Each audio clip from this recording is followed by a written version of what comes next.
What is up, YouTube? It's Zar-Kombat, man. We're back at it. I said I'd be live again. We're back. Yeah, boys. UFC, MMA, kickboxing, wrestling. That's what the stream is about. That's what my channel is about. And again, boys, I'm so sorry for the lighting. I'm still not at home. I'm not using my laptop. I'm literally using the car's lighting. So that's why I'm sorry for the bad quality, but gotta do what I gotta do, man. It's the only thing that I have right now is this one light. But yeah, man, we're back at it. We're back at it. We're back at it. I'll be back right now. I'll be back when a couple of you guys on the live stream, because right now there's not anyone on the live. So hopefully when I do come back, I'm gonna have a quick cigarette, and hopefully when I'm back, you guys are gonna be on the live stream and we can chat it up, man. W stream so far this entire week. I've had the best streams of my entire life, and it keeps on getting better, man. So yeah, we're really growing this MMA community. The Zar-Kombat brand is growing. Yeah, guys, appreciate the support. Hopefully it's another fun stream. Hopefully it's another W stream. We're coming, man. We're coming. Currently the best streamer in South Africa. We're coming for the best streamer in South Africa title. We're coming for the best streamer in the world title, man. Come on. The motivation is high. The dedication is high. Bro, I'm all in. I'm literally all in. This is what I love. This is what I do. This is me, man. Zar-Kombat is me. Zar-Kombat is us. Zar-Kombat is us, man. It's us. It's me. It's you. It's us. It's this community we're building. It's an empire, and it's a safe space. That is Zar-Kombat. I'll be quick. I'll be back right now. To the one person in the stream, shout out to you. I see you. Just stay on the live, man. I'm waiting for the people to come up. I'm gonna have a quick one, and I'll be back right now, boys.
We're back, we're back, we're back. Yo, yo, yo, yo, yo. We're back at it, man. Panda Lodge in the chats. Panda K6K saying, oh, yo, hi. What's up, what's up, what's up, man? We're back at it, we're live. Yeah, chats. It was a W stream yesterday. It was a W stream the day before. It was an even better stream the day before. So we're having this roll. It's been an amazing 3-day stream thus far.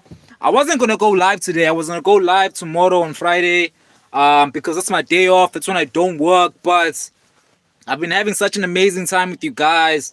I literally owe so much data to Vodacom right now, but I'll pay it back. I had to come back on the live, man. Come on. Had to vibe out with you guys. Liam in the chats. Liam C2V saying, yo, what's up, what's up, what's up, what's up, what's up, chats. Guys, if you're new to the stream, normally what I talk about is MMA. MMA, that is my passion, that is my love. MMA, the UFC, boxing, kickboxing. That's what the channel is about, man. So if you love those things, you love fighting, do subscribe to the channel. You will not regret it.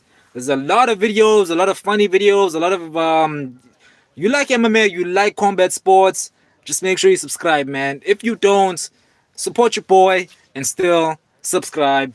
But yeah, man, right now we're in Durban, South Africa. It's a Thursday afternoon. Actually, it's like nighttime now, so people are sleeping, but we're back at it, man. We're working hard, and we're getting these subscribers up, man. Yeah. So, yesterday was one of the best streams I've ever had. I said, let me come back. And we can talk about the UFC. There's a lot of big fights going on that are going to be coming up. And whatever, yo, my English is going away. Whatever else you guys want to chat about and you want to vibe about, I'm here, man. I'm here. Ompile is back. Shout out to Ompile. He was on the stream yesterday, dropping some very, very hard questions, but I love it, man. I love it. I love connecting with you guys. I love it, man. I love it. It's what I do. It's my passion. But I'm here, chat. We're back at it, man. So, what's the topic today? We could talk about the UFC. There's a lot of fights going on. UFC Vancouver's going down this weekend. We are all Team Renya Dorita. All of us are Team Renya Dorita this weekend. We're hoping he wins. Also, you know, we've got UFC 321 coming up. Tom Aspinall. We're all Team Aspinall in this chat. And then there's another couple of fight nights that are going to be coming up. But the big one is UFC 322. That's going to be a massive one. Makachev, JDM. But yeah, chats. Shout out to More Big D. What a name. What a name. That's a crazy name, bro. More Big D in the chat. Can't believe I just said that out loud. That is a crazy name. But shout out to you, my brother. Thank you for joining the chats. You're saying hi. I'm new here. You're welcome, dog. Everyone that's new is welcome to the chats. Thank you so much for joining us. So again, guys, a quick introduction. My name is Zar-Kombat. ZAR-KOMBOT. That's the name, Zar-Kombat. Zar being the currency for South Africa. So that's where Zar comes from. And then Combat being my love for combat sports, fighting. That's what I love, man. The UFC, MMA, kickboxing, boxing. That's what I love. That's what I love to talk about. That's what I love doing. It's genuinely my passion. It's in my blood. So what we normally do is we go live like every 2 days. I try to go live every day as much as I can. The streams are amazing. The conversations are amazing. So trust me, if you are new to the chats, if you're new to the channel, you will not be disappointed. So make sure you do subscribe. And hit the notification button. Make sure you do subscribe, man. Shout out to Master X91 all the way from India. India has entered the chats. So where are you from in India, man? A quick story. I actually used to study Hindi. I used to study Hindi back in the day, so I can speak a bit of Hindi. But I know there's a lot of languages in India. There's a lot of languages in India. We've got Tamil, Urdu, Hindi. It's a beautiful, beautiful language. So yeah, man, shout out to Master X91 in the chat, all the way from India. Got a lot of supporters from India, man. So shout out to India. Plan on going there next year or in the next couple years. Definitely one of the places that I want to visit. More Big D saying sorry, it's for Derek. I meant to change my name. So shout out to Derek, man. Derek, where are you watching from? I'm assuming you're American. Derek is American. So I've also got a couple of subscribers from America as well, man. Had a couple. Had this girl called Jessica. She said she was from Michigan, and she does wrestling. So I don't think she's here in the chat right now, but she's always on my live streams. I think she's gonna pop by. But yeah, man, shout out to America. Oh, you're South African. Wow. You're South African. Where you from in South Africa? I'm South African too. Durban, it's a Winnie. That's where I'm from. Born, bred, and raised from here in Durban. Actually in Durban right now. Yesterday I was in Eastern Cape. Yesterday, travel a lot. So yeah, man. Always enjoy my South African brothers in the chat, man. So Derek, where you from? Cape Town. Ompile back in the chat saying hi. What's up, Ompile? I remember you, man. I remember you. You were dropping some hard questions yesterday. I appreciated the questions, even though I avoided some of them because they were kind of sensitive. But I love it, man. I love when you guys communicate. Derek saying he's from Eastern Cape. You know, bruh, I go to Eastern Cape almost every week, like on the job. So this week I was in Itutra, I was at Mtata, I was also at Widow Vale, I was at Tolo, Kumbu, Mount Alif, Mount Frere, Mount Fletcher. Yo, bruh, like Eastern Cape, I know Eastern Cape inside and out. So shout out to Eastern Cape in the chat. I appreciate the support, my brother. And again, guys, it is Zar-Kombat. For MMA content, do make sure you do subscribe, man. Cloud in the sky saying, wanna hear a quote? Drop it, man. Drop it. I'm more than ready to listen, man. So I'm live. I'm here to chat with you guys. But I'm here, boys. So UFC, guys. A lot of big fights are gonna be happening in the next couple weeks. The one fight that I'm really, really excited for, not even a fight, like the one card I'm really excited for is UFC 322. What an amazing card, man. JDM versus Makachev. Crazy, crazy pay-per-view, man. Crazy pay-per-view. Cannot wait for that one. Derek saying, yeah, I wanna if it says Xhosa, if it says Xhosa, we're saying Didege, I mean it's Xhosa, yazi Mtatsane. So it's your surname or Dansane. Cloud in the sky 875 saying with the quotes, time waits for no one, but death waits for everyone. That's true, man. That is a true and a very deep quote. To be honest, man, yeah, time doesn't wait for anyone, man. Like it's kind of crazy. Like I'm 22 years old now, but I still feel like I was 16 like last year. Time goes by so quickly. There's no time to relax, guys. If you've got a passion, if you've got dreams, make sure you do your best to accomplish them. And your best is not enough until you do accomplish them. So yeah, guys, we gotta work hard. There's people depending on us. You're depending on yourself. And yeah, man, you gotta work hard. Yo, Miza in the chat. Miza 983 back saying what's up, man. We're back at it. I'm live. I said I was gonna be back, so I'm here. Welcome back, man. Yesterday was a fun one. You were in the chat. So yeah, we're doing another one. We're doing another at least. I'm trying to do at least a 2-hour stream. If it's a vibe, if it's a W stream and you guys are were vibing, then we're gonna go at it, man. Miza saying, I told you I was gonna be back. Yes, sir. And I appreciate you, my brother. Thank you so much for coming back. It means a lot. Yeah. Thanks for coming back, man.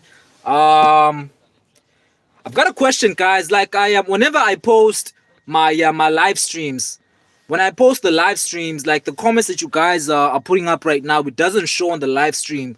So if you guys know, how can I make my like the comments that are coming in now, when I am done with the stream and I'm posting it on my channel, how can I make these comments pop up on the live stream? Because now it looks like on the live stream after I've posted it, it looks like I'm talking to no one. Like there's no, it doesn't show the comments that you guys are putting up right now. Still trying to figure that out. But yeah, if you know, hopefully, if you know how to make that work, hopefully you can help me with that.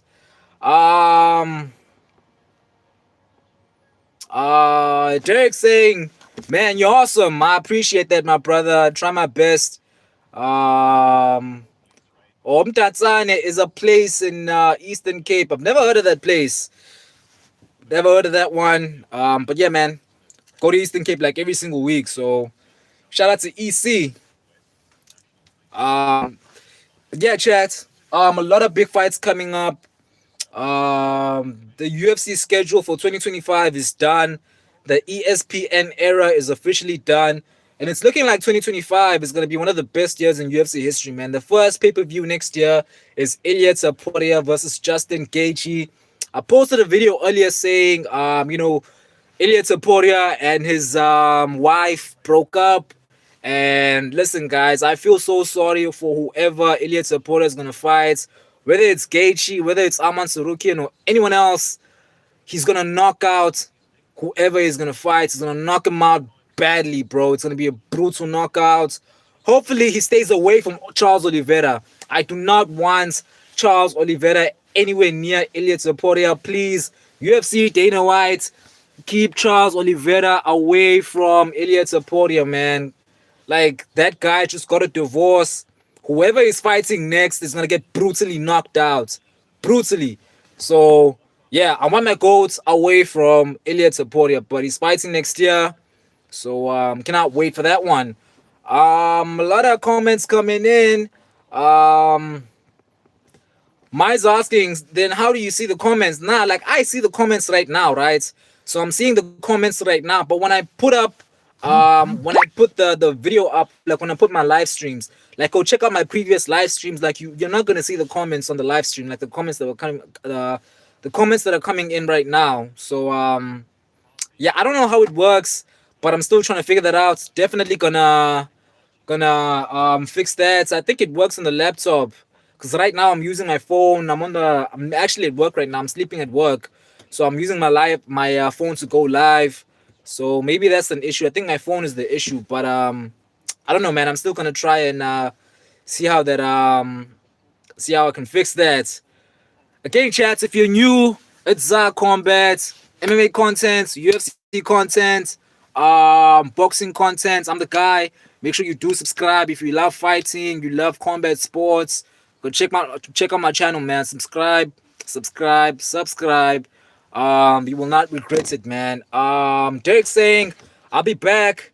Gotta change my name. Okay, my brother, I'll see you when you come back, man. Dalen in the chat saying, bro, you have a heart. Shout out. Yeah, man, I saw you dropping the hearts, man. Shout out. I appreciate the support, my brother. Miza saying I need to change my name too. I thought it was a cool name, but if you want to change your name, then you can. What are you planning on changing your name to?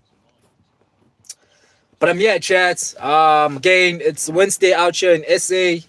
No, it's a Thursday actually. Tomorrow's Friday. And this week, UFC, it's a big one in the middleweight division. We've got Renier Dorita versus Brandon Allen. Kevin Holland is also back. He's fighting for like the 4th time this year. Who else is on the card? There's a big one in the women's flyweight division, but we don't care about women's MMA. What else, man?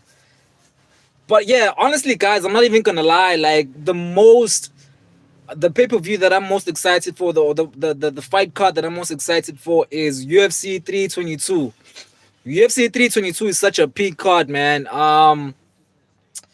Bro, we've got Makachev there, JDM, obviously Zhang Wei Li, Shevchenko, Prates is back. He's coming to knock out Leon Edwards. Crazy card, man. Sean Brady versus Michael Morales.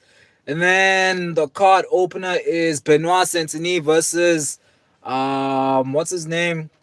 Versus Benil Dariush. What a card. Cannot wait for that one, man. Cannot wait for that one. Such a peak pay-per-view, bro. Derek saying he's back.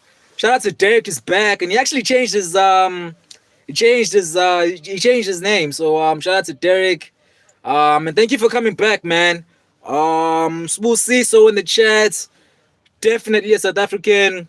That's a blessing in Zulu. So Nkabia Mbatsin la pamba anjan. Ambahle wafu. Smooth Ciso in the chat saying hey hi. Mocha Zalu. Ethemba ukuthi uyaphila. Ngiyabonga ukuthi ube nasi la namhlanje. So yeah, Sibusisi, bengibatshena ukuthi this is my live stream, UFC, MMA, boxing. So the chat is about. But then also, guys, we just kind of vibe out and we talk about whatever, man. It's such a WWW stream, W live. These last 3 days, man, I've literally had the best live streams of my life, bro. Like the conversations were amazing, the people in the chat were amazing. So I definitely had to come back, man. Spoosie so asking, how are you? I'm good, my brother. Cannot complain. I'm great actually. I hope you guys are good as well, man. Hope you're good as well, Spoo. It's to grand lab. But yeah, chats. Definitely UFC 322 is the card that I'm most excited for. What a peak card, man. Like that's a legacy. Like Islam Makhachev versus JDM is the definition of a legacy fight. That's the definition of a legacy fight. And I'm still leaning towards Jack Della Maddalena, guys. I know a lot of people are picking Makhachev. You guys like those Dagestani fighters, but I'm leaning towards JDM.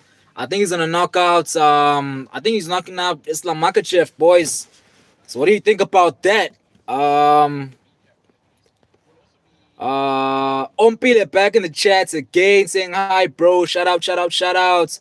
Drake asking what time is it? Right now it is 8:10 South African. Smooth saying yes. Here we go, my brother. The energy is up. I'm excited. I'm hyped and ready for another W stream, man. Ready for another one. Yo, shout out to Nitin, Nitin back in the chat saying Islam is Pookie guy. Pookie guy. Don't know what that means, but I'm assuming you're an Islam Makhachev fan. I actually like Islam Makhachev, bro. I actually like Islam Makhachev. I think he's the most exciting Dagestani fighter we've ever had in the UFC. But unfortunately, I'm going with Jack Della Maddalena. I think the division is better if Jack Della Maddalena stays the champion. I want him to win. I'm a big fan of his. So yeah, man, Team JDM all the way.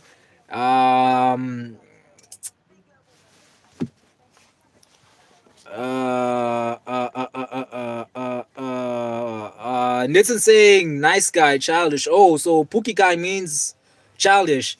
I think yeah, he is kind of childish, but he's actually a funny guy. Like I love seeing those memes on Instagram. Those send him 3 years Dagestan and forgets. Like that is such a peak meme. One of the best memes on the internet by far.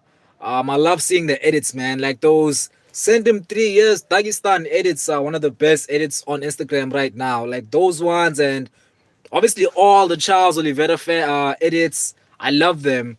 Like I was on TikTok and there's these edits of Charles Oliveira and they're playing that Rihanna song. Where have you been? Where have you been? All my life. That's such a bruh. Like those edits are so deep. Like literally every edit that I see on TikTok with that song is such a it's such a deep it's always a deep edit, bro. Like the Charles Oliveira edits, the Cristiano Ronaldo edits, the Messi edits, the Neymar edits, the Attack on Titans edits. Attack on Titans is the best anime in the world. So yeah, man, if you guys listen, guys, trust me, listen. If you guys have time, make sure you watch Attack on Titans, guys. Like that is the best. It's not even the best anime. Like that's one of the best things I've ever watched, bro. Like one of the best shows I've ever watched. Like crazy. Like the entire, I think it's like 8 seasons. Like all 8 seasons, all episodes literally get better than the other one. I'm telling you guys, anime. If you like anime, and even if you don't, just make sure you watch Attack on Titans. I'm putting you on, guys. Attack on Titans. One of the best things, one of the best shows in the world. Nitin saying only Islam is one of my favorites. Others are not so good. I mean, I like Islam as well. I'm not an Islam hater. I'm just picking Jack Della Maddalena, but I like Islam. I don't like that he knocked out Volkanovski, but it is what it is. I just don't like that he's not active as much as he was. Fought one time this year. He's gonna fight again in November. But yeah, man, definitely. Like for me, Islam Makhachev is the most exciting Dagestani fighter in the UFC. Like him and that John Pork guy. Like that's what's his name? Tronco. I don't know his real name. I just know his nickname. Him and Makachev are the most exciting Dagestani fighters ever. So I like Islam as well, but I'm just leaning towards JDM on that one. Derek saying W's in the chat for my big brother Zar-Kombat. Let's go, man. Let me see the W's in the chat, man. Let me see the W's in the chats, cause it's a W stream. Constantino's back in the chat. Shout out to Constantino's. Yeah, man, I'm a big supporter of mine. Always in the live streams. Constantino's, thank you so much for coming back, man. I'm happy to have you here. And how are you, brother? How are you? I hope you're good. Hope you're well, man. Nitin saying, I watched Naruto, Dragon Balls, and Demon Slayer. Let me tell you this, guys. I wasn't a big anime guy. I've never been a big anime guy. Like, I watched Dragon Balls and Naruto growing up as well. But then I kind of drifted away from anime. But let me tell you guys, Attack on Titans. Attack on Titans is one of the best things you will ever watch. Like, that show, like, I can't even describe it to you guys. It's the best show. Like, it's better than Breaking Bad. It's better than, like, all these other quality series I've watched. If you guys have time, please, I'm telling you, I'm putting you on, guys. Like, that show is going to change your life. It's going to change the way you look at life. The storyline is the best storyline out there, bro. Attack on Titan.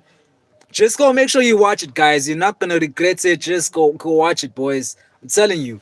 It's one of the best things on the world right now, bro. Like, it's definitely the best anime of all time. Like, I can't even watch another anime without comparing it to Attack on Titans. Like, I've watched Solo Leveling. I've watched Violent. I've watched a couple other ones as well. But Attack on Titans is the best ever. Ever. Nitin saying both John Pork and Makachev are nice guys. Childish, but Khabib is not good. I mean, I don't know, man. I liked Khabib. Like the last fights he gave us was very exciting. The fight with Justin Gaethje, the fight with Dustin Poirier. I liked that fight. But for me, I feel like the best Khabib fight that I ever watched was him versus Michael Johnson. Like, that was a crazy fight. That was a crazy fight. Literally broke him. So I wish we could have seen more of Khabib. I think he retired too early. But I understand, his father passed away, so he had to retire. He said he wasn't going to fight without his father by his side. But I would have loved to have seen more from Khabib, man. Like definitely the most aggressive fighter in UFC history. He's not the best. He's not the GOAT. But for me, he's the most aggressive fighter in UFC history. Tabiso in the chat. Yo, my name is actually Tabiso as well, man. Tabiso Mbeche, that is my name. So Tabiso, shout out to you, Putwami. Ngiyabonga ukuthi ube nathi la namhlanje, brother. Thank you so much for joining the chat. And I hope to see more of you, man. So yeah, guys, we're vibing, guys.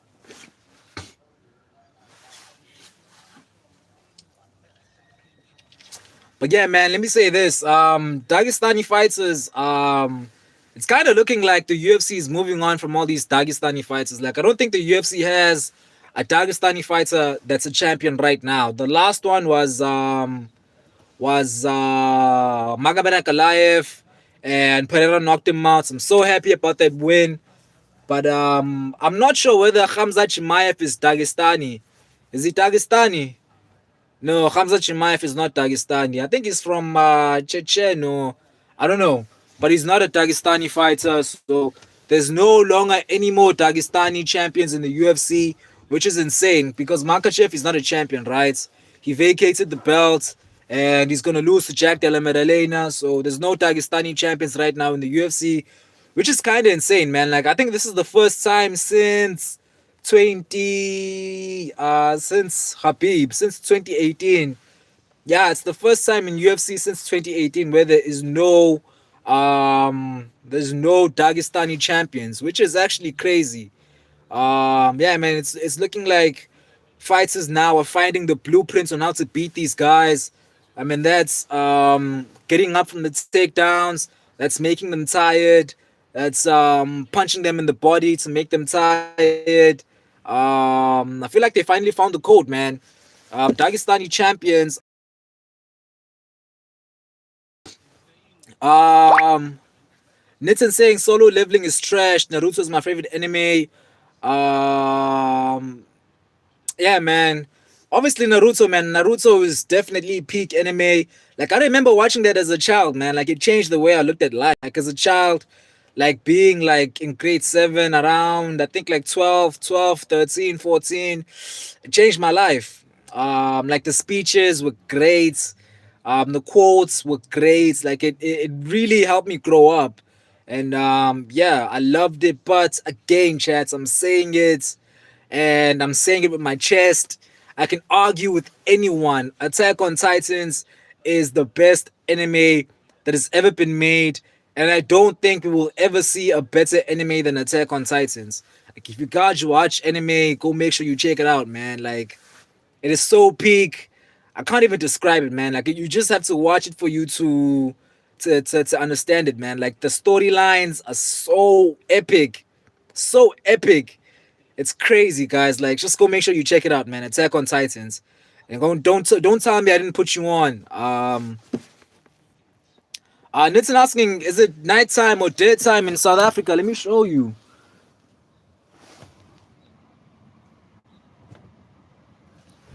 It's nighttime, bro. Oh, sorry about that. Sorry about that. Just dropped my phone.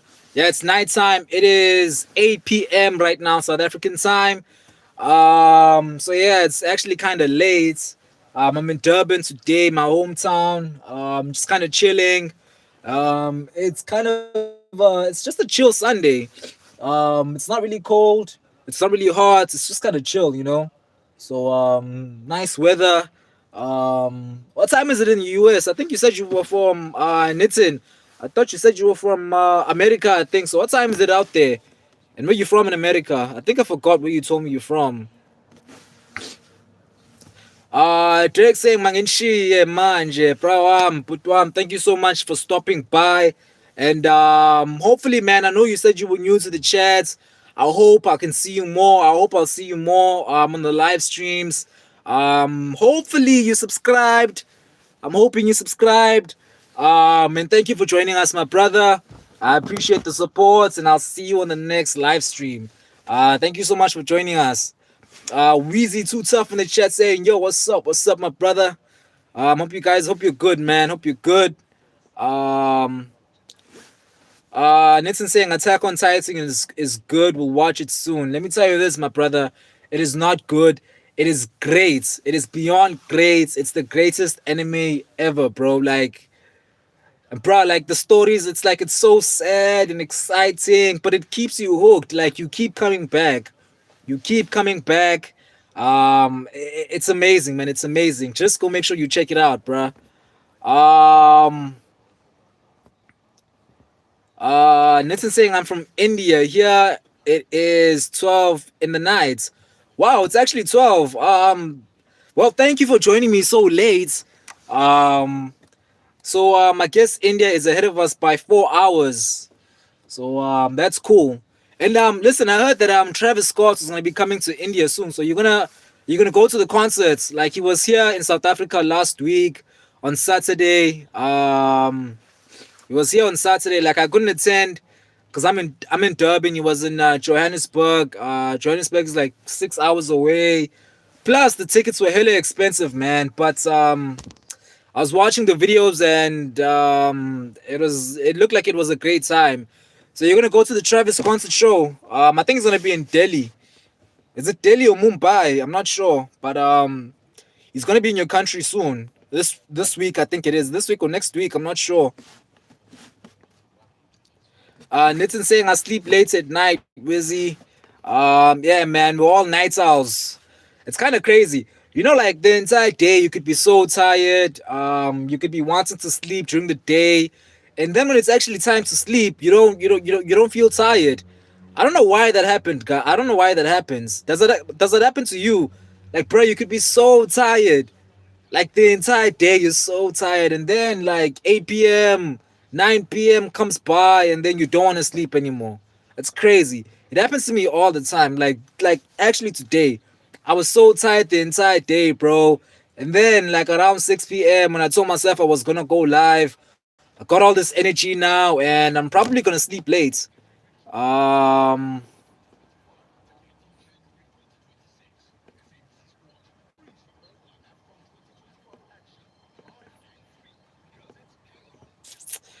Seems like you guys are having a vibe in the chat, man. I can't even keep up with you guys. Like, you guys are talking about colleges and schools now.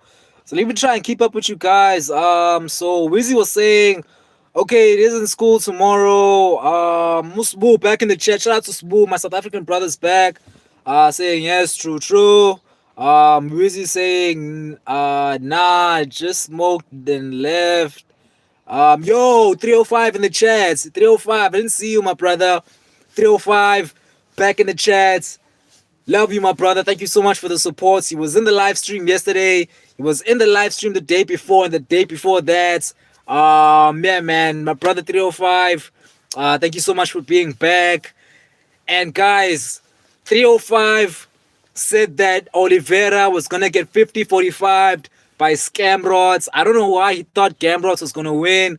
305, every time you come back, I'm gonna remind you that you picked against Charles Oliveira. You picked against the GOATs. I'm always gonna remind you, but I still love you anyway. Thank you so much for the support. Thank you so much for coming back, man. My brother 305 in the chat. Seems like you guys are kind of just vibing in the comments. Like, I'm not even keeping up. Like, what's happening about school? Nitin saying I'm in college. Yeah, I don't go to college regularly, so I'm assuming you study from home. That's what I plan on doing as well, man. Actually, this week, since we're still talking about school, like this week, I'm gonna be meeting my student advisor. Just kind of talking on we're gonna chat about the fee cost of studying, because guys, like, colleges are expensive, guys. Yo, it is expensive. Like, wanting to get an education is expensive, guys, and they can't even guarantee you like a proper job. But it is what it is. It's life. But yeah, man, this week I'm actually attending college, or applying to attend college. I'm gonna be meeting my students advisor. Hopefully everything goes well. But yeah, man, since you guys were talking about school, I'm also planning on going there back soon. And I'm also going to be doing distance studying because I'm a trucker, so I'm always on the road. So I'm going to try, not even try, I will make up a plan. I'm gonna manage working and studying at the same time. So yeah, man, that is the plan. Um, Nitin saying yes, obviously. At nights I feel energetic. It's crazy. Like, me too, bro.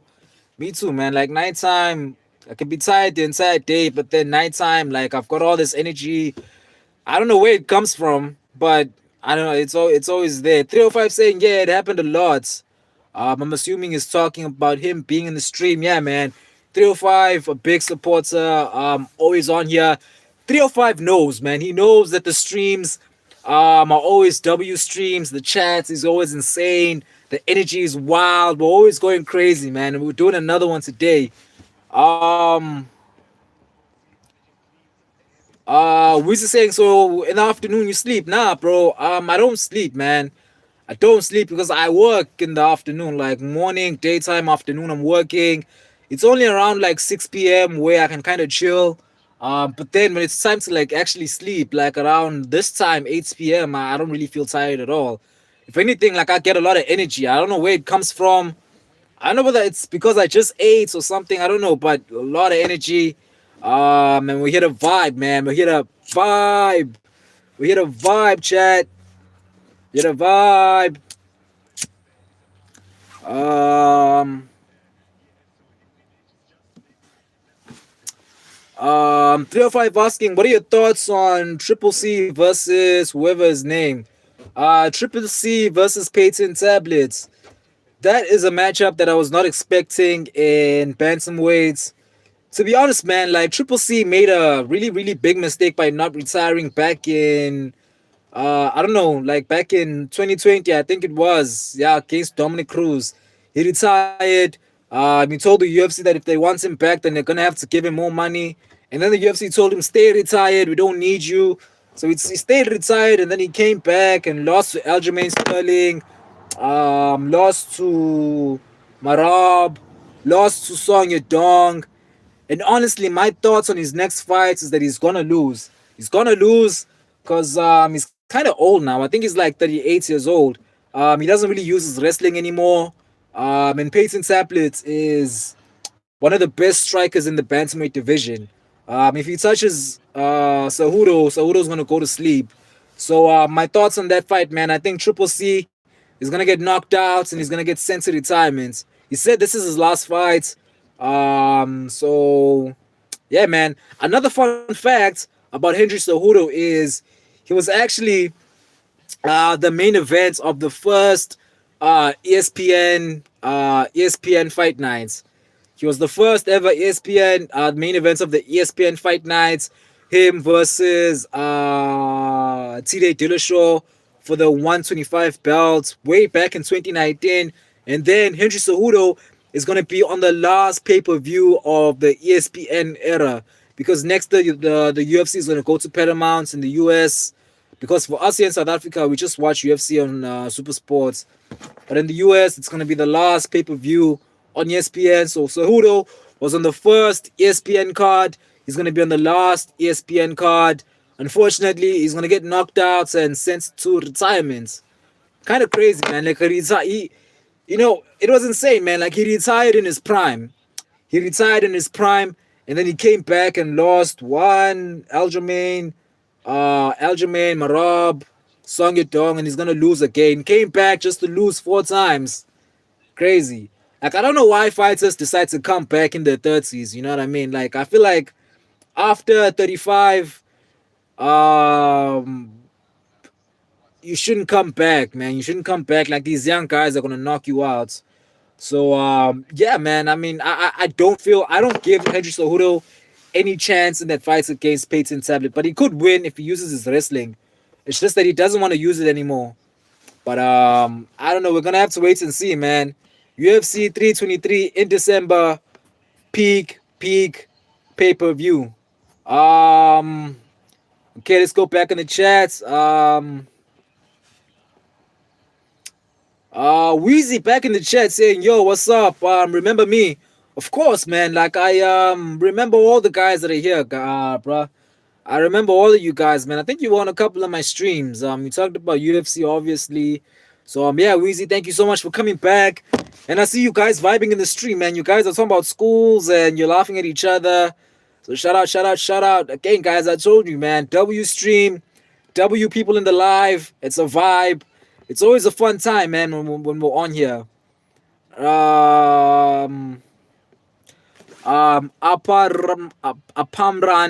Apamran in the chat saying, brother, assalamu alaikum from India.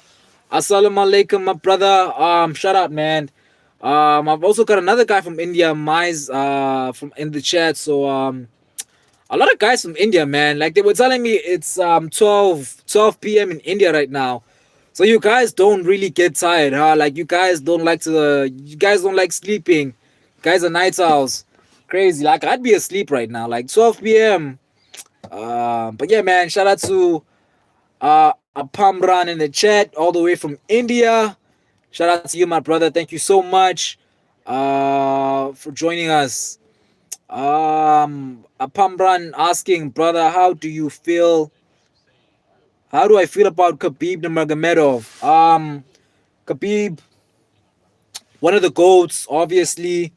I think he retired way too early, but I think he has a great legacy, 29-0. I would have loved to have seen one more fight. Just one more fight from Khabib. Maybe it would have been against Conor McGregor too, or even Charles Oliveira. But yeah, man, he chose to retire. Was not gonna fight since his father passed away. So yeah, man, Khabib, one of the goats. He's a great fighter. Nielsen saying Ar Amran, he is not a big fan of Habib. Nah, I'm not. I'm not. I'm not gonna lie, man. Like I don't really. I'm not saying I'm not a fan. It's just like I don't get the hype. You know what I mean? Like I understand 29-0. He beat Conor McGregor, beat Justin Gaethje and Dustin Poirier. But to be honest, guys, like Charles Oliveira, Alex Pereira.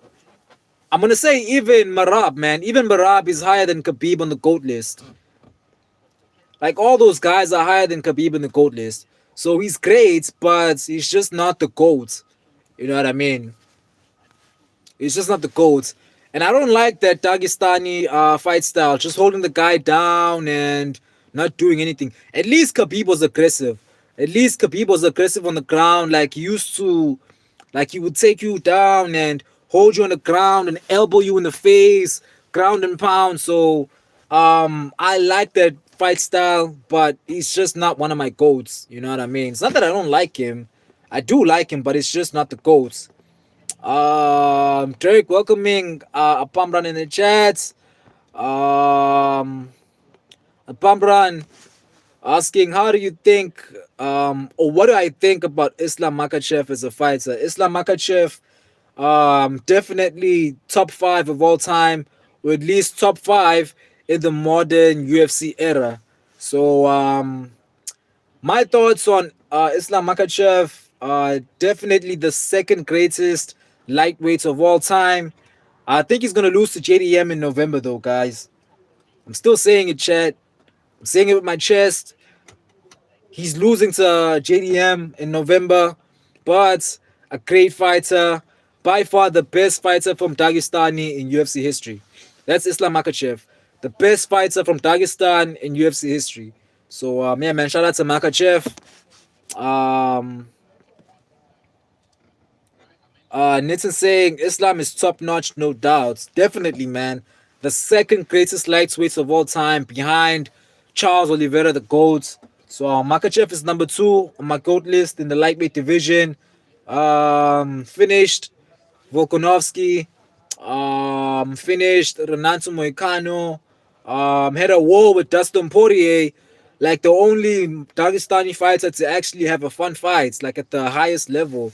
So yeah, man, Islam Makhachev is a fun fighter.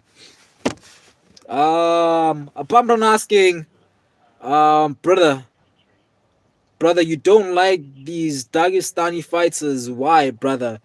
It's the fight style, man. It's the fight style. Um, it's just listen, man. I don't like when they just use wrestling. Like I like Makachev because he likes to strike as well. Like he's an MMA fighter. Like most of these Dagestani fighters, they like to wrestle. And plus, like I don't know, man. I just like their fight styles are not fun to watch. You know what I mean? I appreciate the wrestling. I appreciate the high level of wrestling, but it's just not for me. You know what I mean? It's not for me. But guys like Makachev, guys like Zabit, if you guys know who Zabit was, he was one of the goats from Dagestan. But it's not that I don't like him. I don't like their fighting styles. You know what I mean? Um, Apamran saying, Islam Makhachev gonna win his next fight. Let's see, brother. I mean, he could win, but I'm just picking against him, man. I feel like Jack Della Maddalena right now is in his prime. But, it's a 50-50 fight. Either fighter could win, so cannot wait for UFC 322, man. One of the best cards of all time. Definitely the best main card of the year. The best main card of the year. So I can't wait for that one.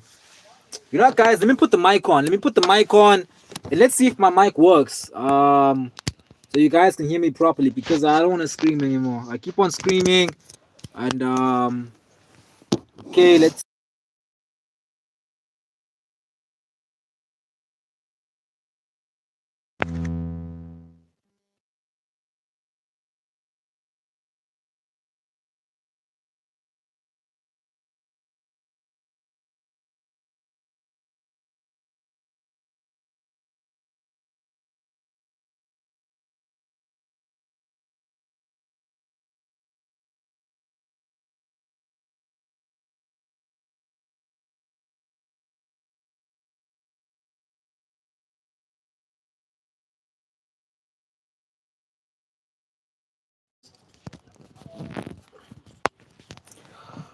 Okay, chat. So the mic is not working properly. So I'm gonna charge the mic. We're gonna be using the mic in a couple minutes. Let's just charge the mic for a while. I'm gonna charge it for a while. Um, I'm gonna charge. It's charging the mic, and so we'll use it back in a while. Um, Pereira saying, oh, Nitson saying Pereira also a goat, bro. Yeah, man. Like Pereira's legacy. I'm gonna throw up a flame for Pereira. He is lit. He is lit. He's one of the best fighters of all time, man. Definitely top five GOAT of all time. Of all time. Him going on that 2024 run. And then him being the best fighter last year. Coming back this year, losing the fights against Ankalaev. And then coming back 2 weeks ago and knocking him out. Yeah, man, definitely one of the GOATs. Borton, man, insane. And it's kind of crazy, man. Like, we wouldn't have seen Alex Pereira in the UFC if Israel Adesanya did not open his mouth. If he kept quiet and he didn't say anything about Pereira, there would be no Alex Pereira in the UFC, which is insane. So thank you, Israel Adesanya, for giving us Borton, because Borton is by far the best fighter in modern UFC history, man. The best signing in the UFC ever. Like him and Conor McGregor are the two biggest UFC fighters of all time, in my opinion. The best UFC signings ever, man. Like imagine 2024 if Alex Pereira wasn't around. Imagine, guys.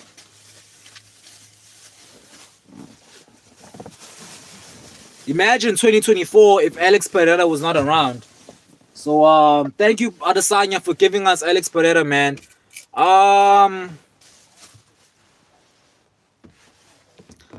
Pamran asking, brother, Khamzat Chimaev pull. Not sure what you mean by that. I think you're asking whether I like Islam Khamzat Chimaev. Nah, I don't like I don't like Khamzat Chimaev. Pound for pound, the most boring fights in the UFC. That fight against Strikers was so disappointing, man. Like, I'm still mad. I was so hyped about that fight. I couldn't sleep for days.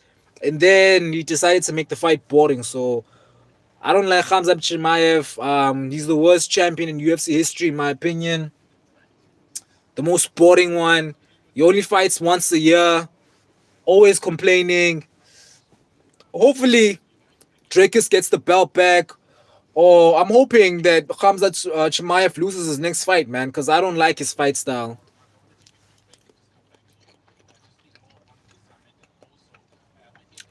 I don't like his fight style. Pound for pound, the number one boring fighter in the UFC, Khamzat Chimaev. I don't get why you guys actually like Khamzat Chimaev. It's kind of crazy. Um, Stefan back in the chat saying, remember me. Of course I remember you, my brother. Thank you so much for coming back, man. Where have you been? I haven't seen you in the last few streams. Stefan back in the chat. Shout out to Stefan. Nitin saying UFC 320 is insane.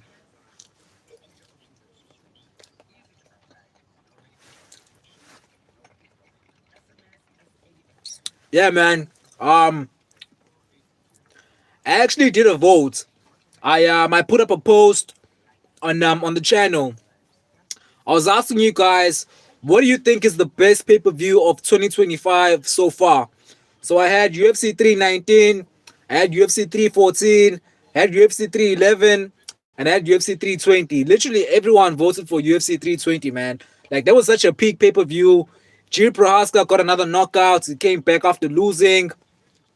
Vintage Jiri Prohaska was back. Marab became the GOAT of the bantamweight division. And then we closed the show with Shama Borton back on top of the MMA world. What a pay-per-view, man. UFC 320 was by far the best pay-per-view of the year. The only pay-per-view that can be better is UFC 322, and I don't think it happens unless every fight at UFC 322 is a finish and it's exciting. then it can win best pay-per-view of the year. But UFC 320, man, what a card. It reminded me why I love MMA so much. Seeing Jiri win, seeing Marab become the GOAT, and seeing Bolton get back on top was by far the best moments in the UFC in 2025 for me.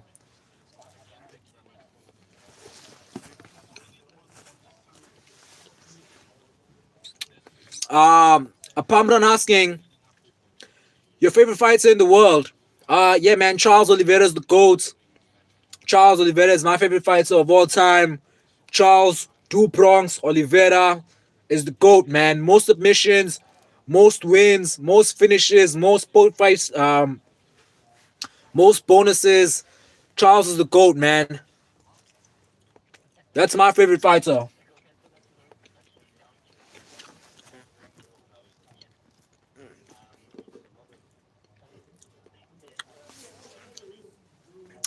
Stefan saying I'm weird. Oh, you're the Afrikaans guy. Yeah, I remember you, my brother. I promised you I was gonna speak Afrikaans the next time you're on the live. Sorry, my brother, I didn't have time to learn Afrikaans though. But you know, man, ek nie praat, ek nie verstaan. Still ek nie praat, ek nie verstaan Afrikaans. Still, so yeah.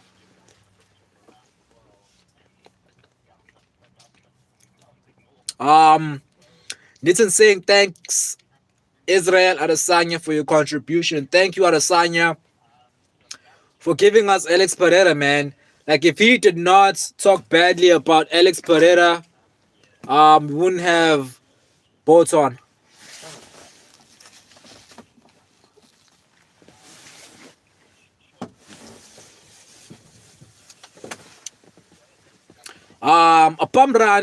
Apamran asking, what do you think about Bilal Muhammad as a fighter, pound for pound? One of the worst champions in the UFC, bro. I don't like that wrestling style, man. At least his last fight against Jack Della Maddalena was an exciting one, only because JDM is the GOAT. But yeah, man, Bilal, he's fighting Ian Gary. He's fighting Ian Gary in November at UFC Qatar. That is pound for pound. The least interest. Listen, Bilal Muhammad versus Ian Gary is pound for pound the least interesting matchup in UFC history. Like no one cares about that fight. But yeah, I don't have nice things to say about Bilal, man. The only nice thing I can say about Bilal is that he gave us a fun fight against JDM last year in not even last year, like this year, UFC 305. No, UFC 315. So that's the only nice thing I have to say. That was a fun fight. So other than that, man, I don't like his fight style. I didn't like him as the champion, and yeah, I don't like that he dissed my goat. DDP, I'm South African, so I don't like that he talked badly about Drakes. So yeah, I don't have any nice things to say about Bilal, man.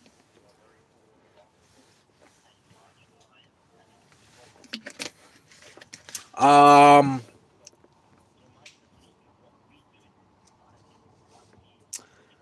hey, you guys are talking Hindi in the chat. Shout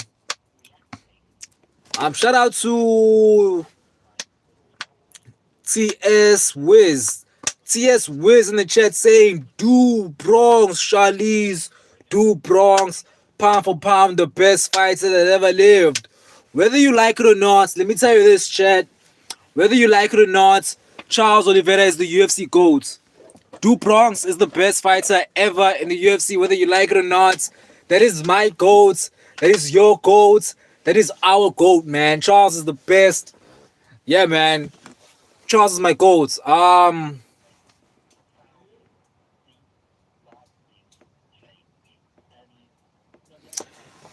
Nixon saying, okay, debate for this. If he will get his belt back like Pereira.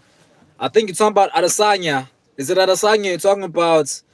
To be honest, man, nah, man. Like, Izzy's not gonna get the belts again. Izzy's not gonna get the belts. We're gonna be lucky if Adesanya even wins a fight. We'd be lucky if Adesanya wins a fight, guys. He is cooked. He's out of his prime. Lost to DDP, lost to Strickland, got knocked out badly, man, by Imavov. That was sad. So I'm hoping like Adesanya fights that like at least someone he can beat, maybe Paulo Costa. He can win and then retire. But to be honest, man, like Adesanya is never getting the belt again.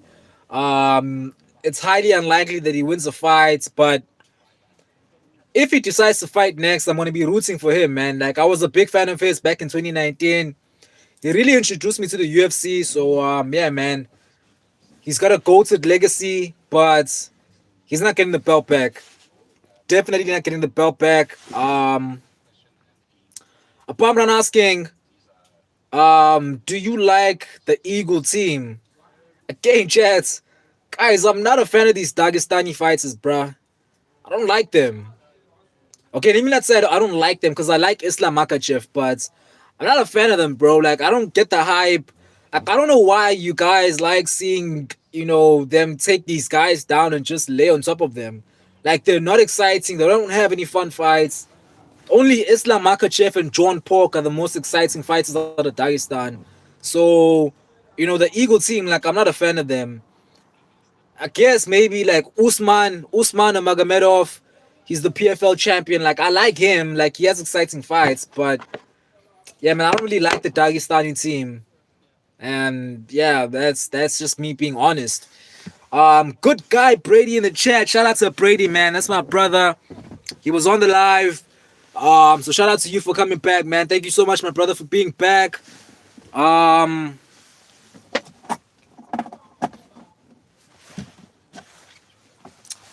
Brady with the comment saying Khamzat's chain wrestling is second to none, but holy shit, the fight with DDP was a slog fest. Yeah, man. Listen, man, like Khamzat Chimaev lost a lot of fans in that fight. That was supposed to be the biggest fight of the year, man. Like I can't remember the last time I was so excited for a fight. I thought it was gonna be crazy. I thought either Dricus was gonna finish him late, or Khamzat was gonna get the early submission. But neither of that happened, man. 25 minutes of hugging. Imagine being excited, hoping for a fun fight, and all you get is two men hugging each other for 25 minutes. Hugging each other on the ground. And honestly, man, I blame Arman Sarukian. Arman Sarukian was in the corner of Khamzat. And Khamzat did a podcast. He said that Arman Sarukian was in the corner telling him not to have a fun fight. He was telling him not to strike and that he should just wrestle Drakus for the entire 5 rounds. So just for that, I'm hoping Arman Sarukian loses to Dan Hooker in November. I'll be rooting for Dan Hooker because we don't like Arman Sarukian. And yeah, man, that fight, the DDP versus Khamzat, it was so boring, man. Like, I'll never forgive Khamzat for that fight.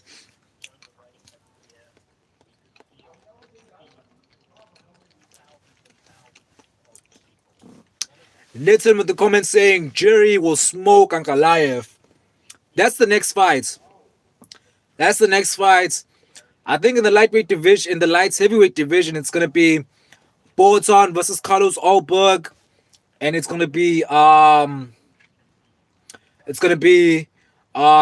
versus Ankalaev, and I think it's gonna be Khalil versus, I don't know. I think Khalil versus the winner of Jan Blokovic and Gustavo or Gusto or whatever the guy's name is.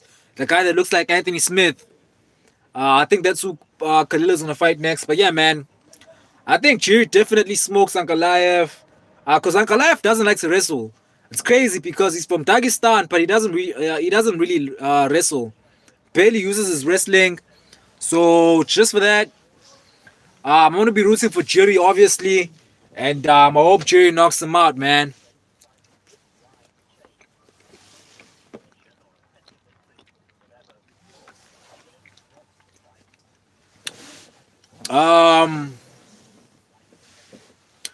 So yeah, okay, so we're talking about Bilal versus Ian Gary.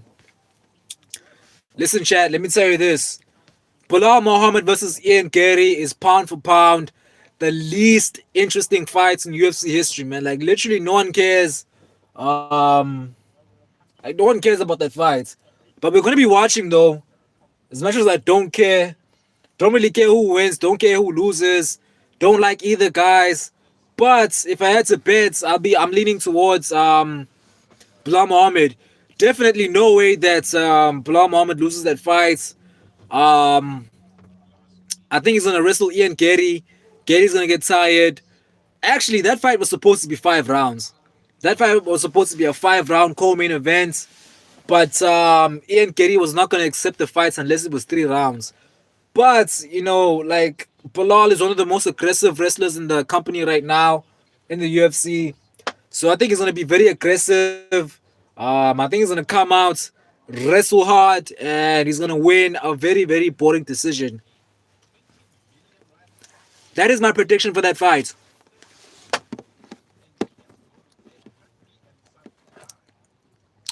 Yo, shout out to Shangsha. Shangsha back in the chat. Thank you for joining me, my brother. We're doing it again, man. I said I was gonna be back. I thought I was gonna be live tomorrow, but I don't know, man. I've got energy, and I said let me come back, man. I said let's do another one. Yesterday was a W stream. The day before that, and we're doing another W stream, man. This is by far already one of the best streams I've ever had. Like the comments are coming in like crazy. The viewers are going up and down, but it's fine. Yeah, man, we're back at it. Uh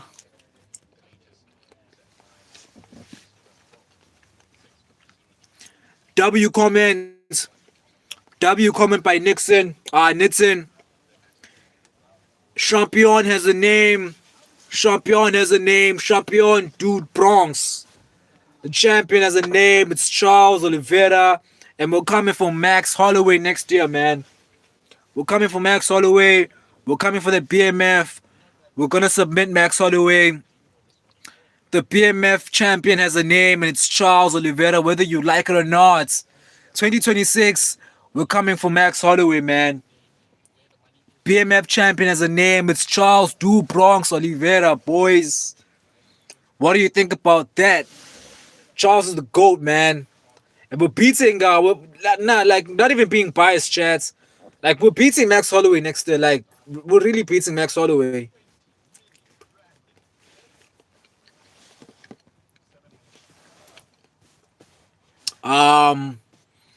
Shangsha say I'm stuck between Charles or Pereira. I think in terms of who's the GOAT, Charles is definitely the GOAT. But Pereira, man, like Pereira, top 5 of all time. Bolton, top 5 of all time, man. And it's kind of crazy. He's only been in the UFC for like 4 years. And he's already like one of the GOATs. Insane.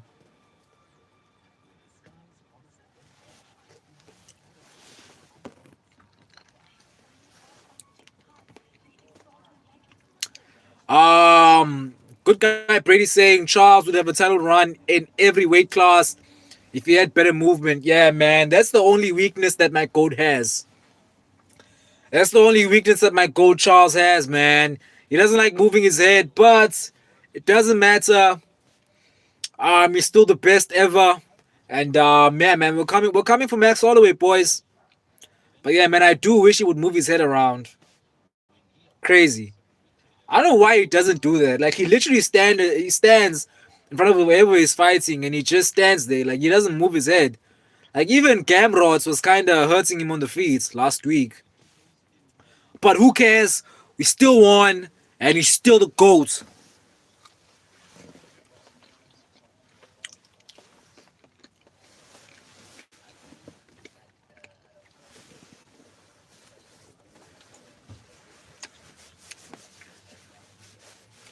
It's such an amazing chat, man. What a live stream. We're going crazy, boys. Apamran asking who is the best fighter in the world? It's Du Bronx, man.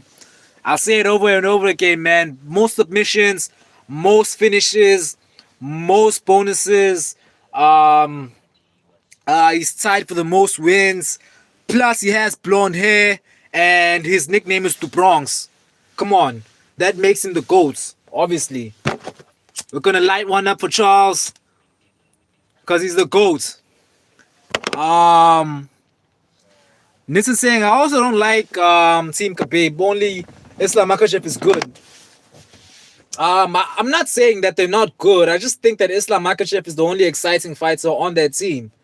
Like I don't like that heavy wrestling style. If you guys like that style, then I understand. But for me personally, I don't like that style. It's not why I watch MMA. So for me, Islam Makhachev is the only exciting he's the only exciting fighter out of Dagestan for me.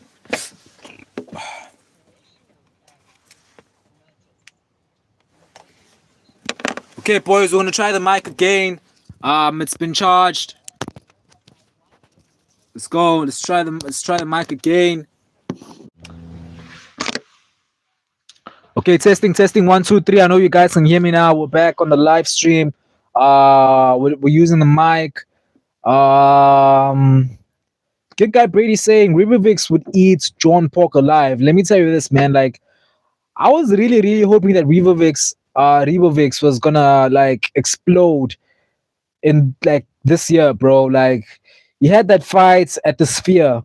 He had that epic fight at the Sphere, bro. One of the best fights I've ever seen. He knocked out McKinney. He had that crazy fight at the Apex. And then, like, it's like the UFC doesn't even put Rivovix in any pay-per-views. Like, he is a pay-per-view fighter, man. Like, I was hoping he was gonna break through into the top of the lightweight division, but I don't know. I don't even know when his next fight is. When's Ribovix fighting next? But yeah, man, one of the most exciting fighters in the world, like Ribovix, Torres. I want to see those guys in the top 15, man. Like, I don't know. I haven't heard any fight news from either of those guys. Shangsha saying, I don't know if Marab is exciting or boring. Let me say this, man. Like, Marab right now is the fighter of the year. Fighting 4 times in 1 year is insane. It's insane activity, guys. Like, it's literally insane activity. Like, you guys don't understand, man. That's like having 4 training camps in 1 year, and you're the champion. Every fighter you're fighting, like every challenger, you're giving them a full training camp. You're not even giving yourself a full training camp as the champion, and you're giving your challengers full training camps, and you're coming out there, you're submitting them, you're dominating them. Bruh, he literally almost knocked out Corey Sanhagen. Literally almost knocked out Corey Sanhagen. He's the bantamweight GOAT, man. Like, he was one of the most boring fighters before, but right now, 2025 Marab is one of the best fighters I've ever seen. He's the bantamweight GOAT. Bruh, he had one of the best fights in 311 against Umar Nurmagomedov. Came back in June, submits Sean O'Malley, comes back like a couple months later in October, dominates Corey Sanhagen, almost knocked him out, and then he's coming back in December. Literally won his fights against Corey Sanhagen on Saturday. Monday, he was having a meeting with the UFC telling them he wants the fight. By the end of that week, it was announced, it was signed that he was fighting Peter Yan. Dana White's announced last week. Insane activity, boys. Nothing but respect to Marab. Definitely the fighter of the year, 2025 fighter of the year. And you can't even argue, man. You can't argue. Guys, if he beats, no. If he finishes Peter Yan, if somehow Marab manages to finish Peter Yan, he is pound for pound number one. Pound for pound number one, above Islam Makhachev, above Ilia Topuria, and I'm not even being biased, man. If Marab finishes Peter Yan, pound for pound number one, you can't argue with me, man. What a year for Marab.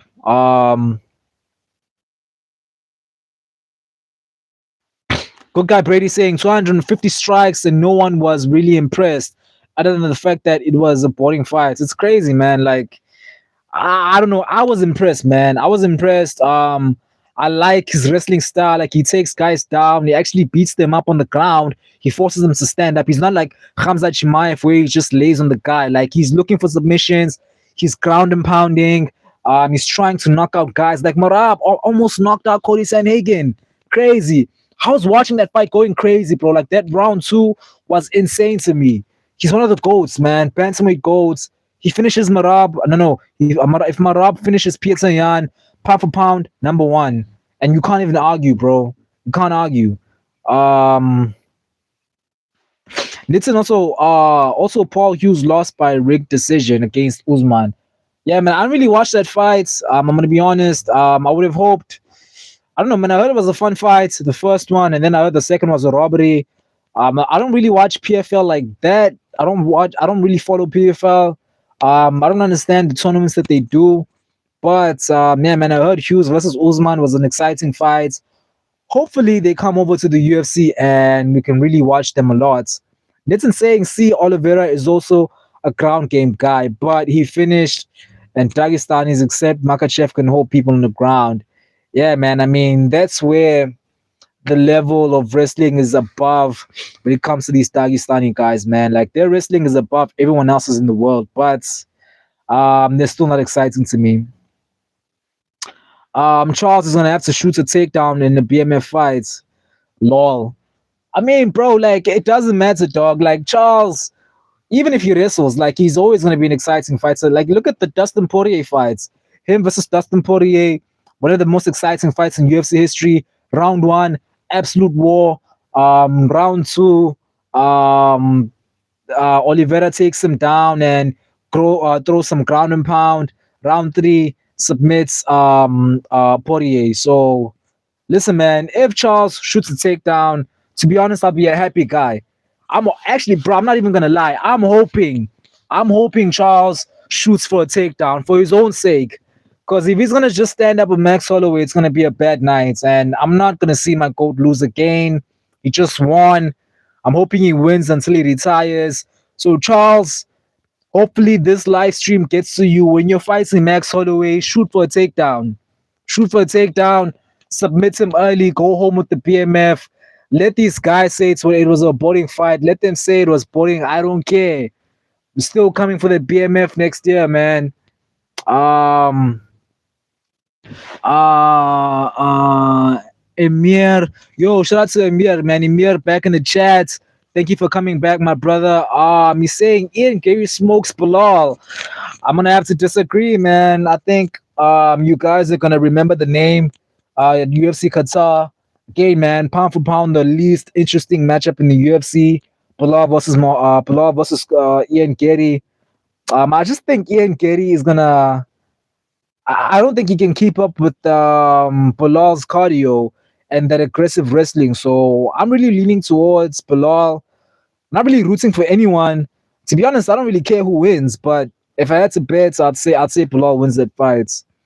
Us Exnof 99 in the chat saying you are the best. Thank you so much for the W comments. It means a lot, man. Thank you for being in the chat. And joining us. Shout out, shout out, shout outs. Apamran saying Bilal cooks Ian Gary. Yeah, man, we're gonna have to wait and see, man. UFC Qatar, can't wait for that one. And the main event, guys. You guys aren't talking about the main event. Like, who you picking? Aman Sarukian versus Dan Hooker, boys. Who are we gonna root for? No, obviously we're all gonna root for Dan Hooker, but who do we think is gonna win? Who do we think is gonna win? Dan Hooker or Aman Sarukian? Tell me below, man.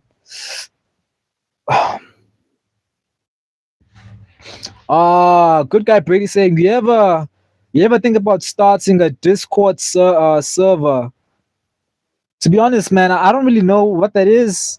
I've heard it before, but I've never really, I don't really know much about that. So I'm gonna have to do my research. And no, man, I've never really thought about doing a Discord server. Not really sure what it is. So I'm hoping you can tell me below and let me know what it is. Shangsha saying Marabs is miles better than Umar. I remember people saying Umar was gonna beat him and he didn't. Yeah, man. Like dominated Umar. Umar had a full training camp.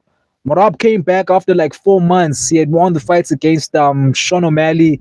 The UFC tried to mess with Marab. They wanted Marab to lose. But Marab is the bantamweight gold.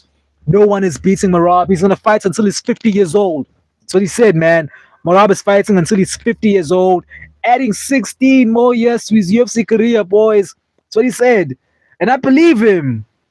I actually believe him, Chad. He's saying he's gonna fight until he's 50 years old. And I think it happens, Chad.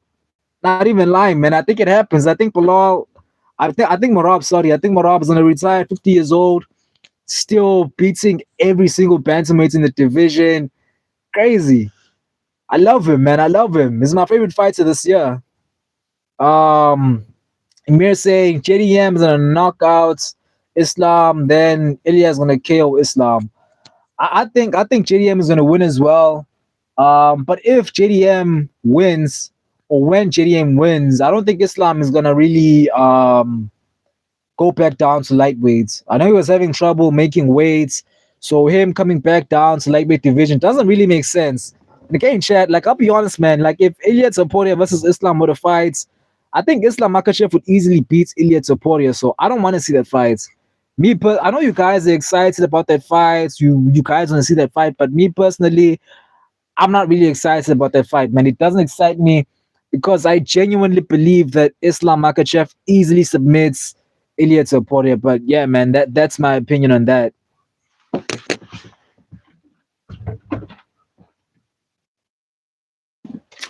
Um,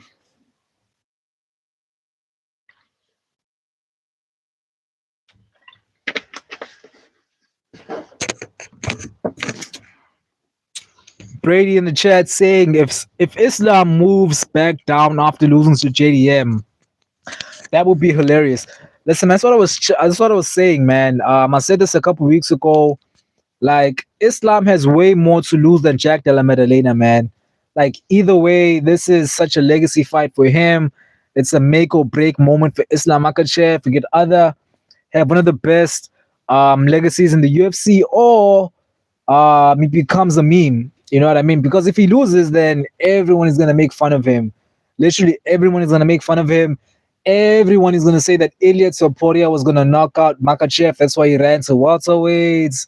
And he ran from Soporia. We know what it's gonna look like.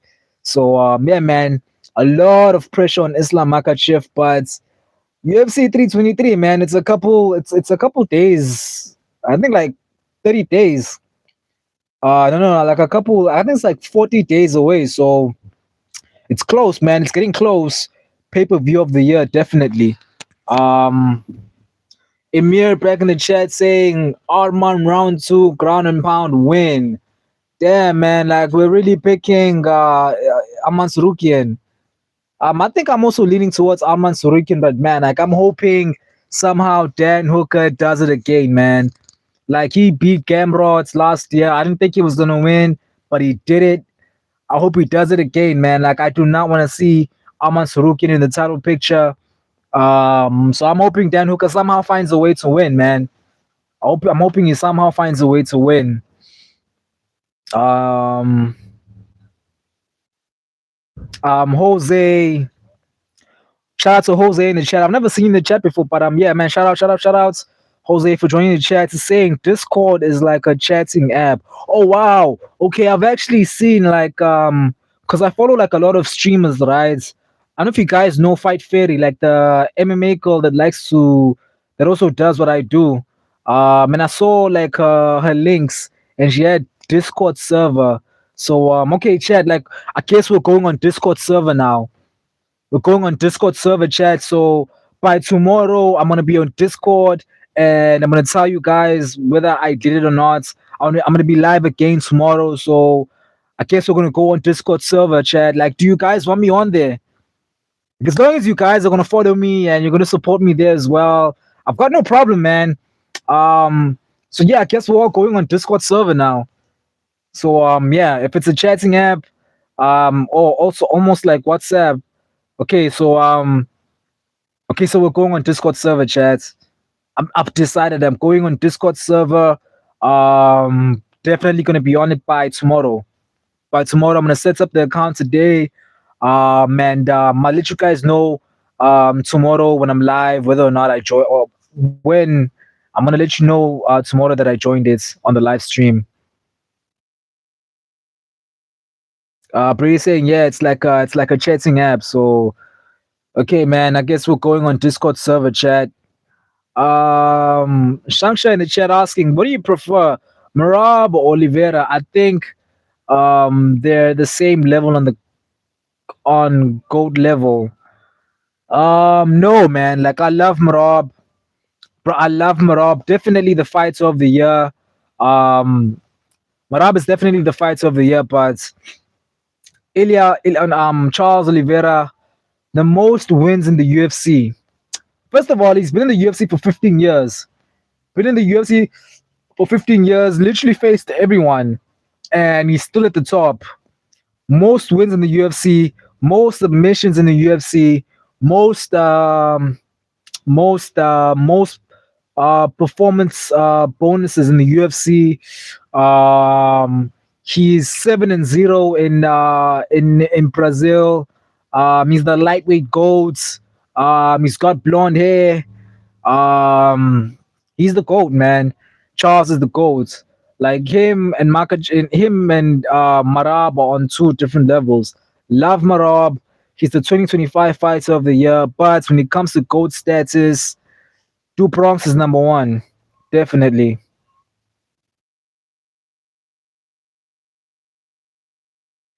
Emir is saying, so you want to keep feeding strikers to Ilya.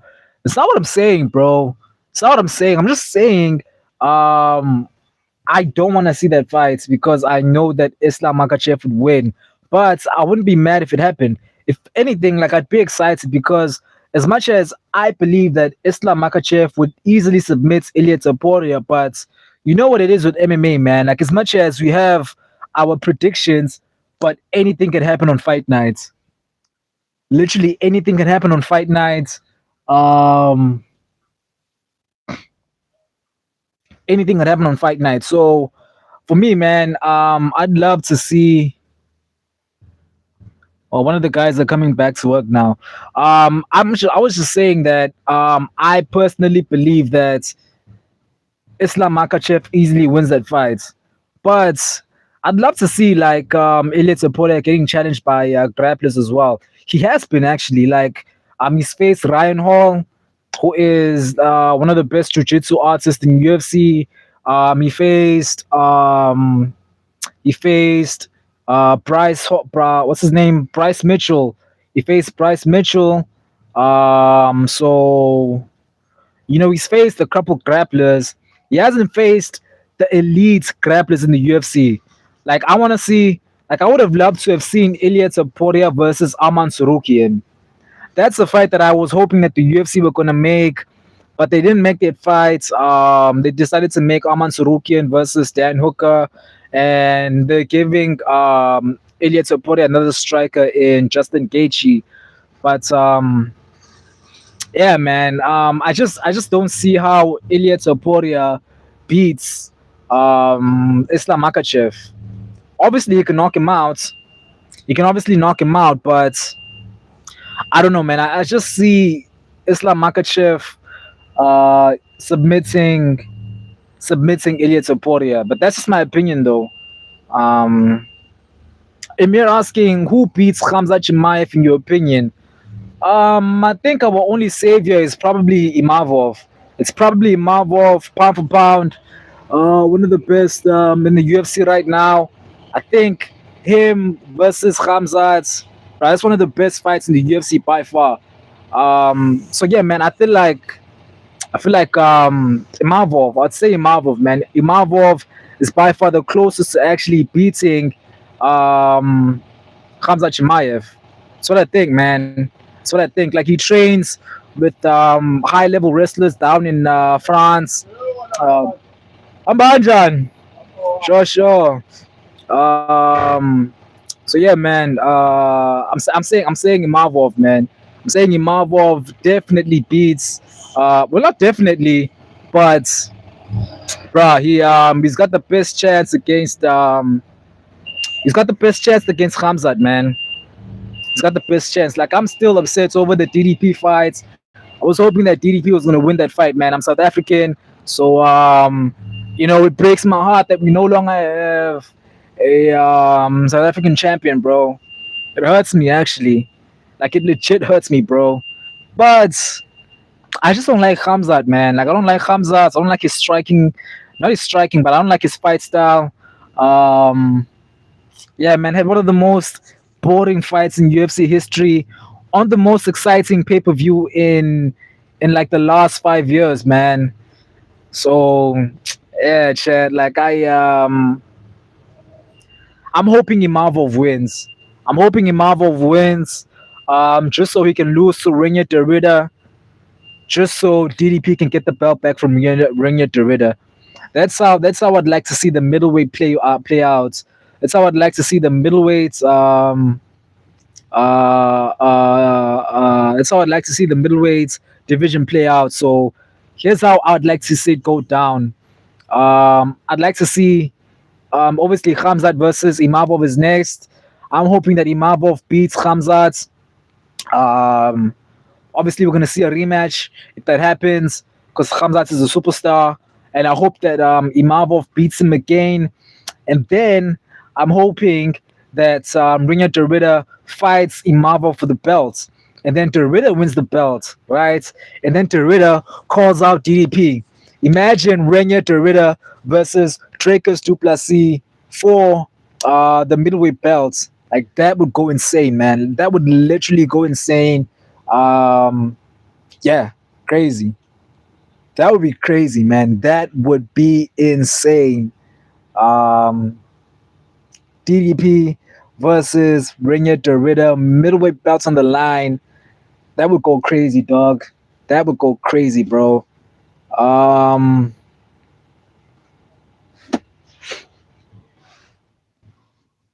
uh, Shangsha in the chat asking, or actually in commenting saying, I know you're South African. So who do you like more, DDP or Liberia? Why- what type of a question is that, man? Like you're asking me if I like Drickus more than a country. Like you mean like Liberia is in like Liberia the country. Libya. Who's Liberia? Chat, can you help me? Who's Liberia? Bro, I don't understand your comment, dog. Who do I like more, DDP or Liberia?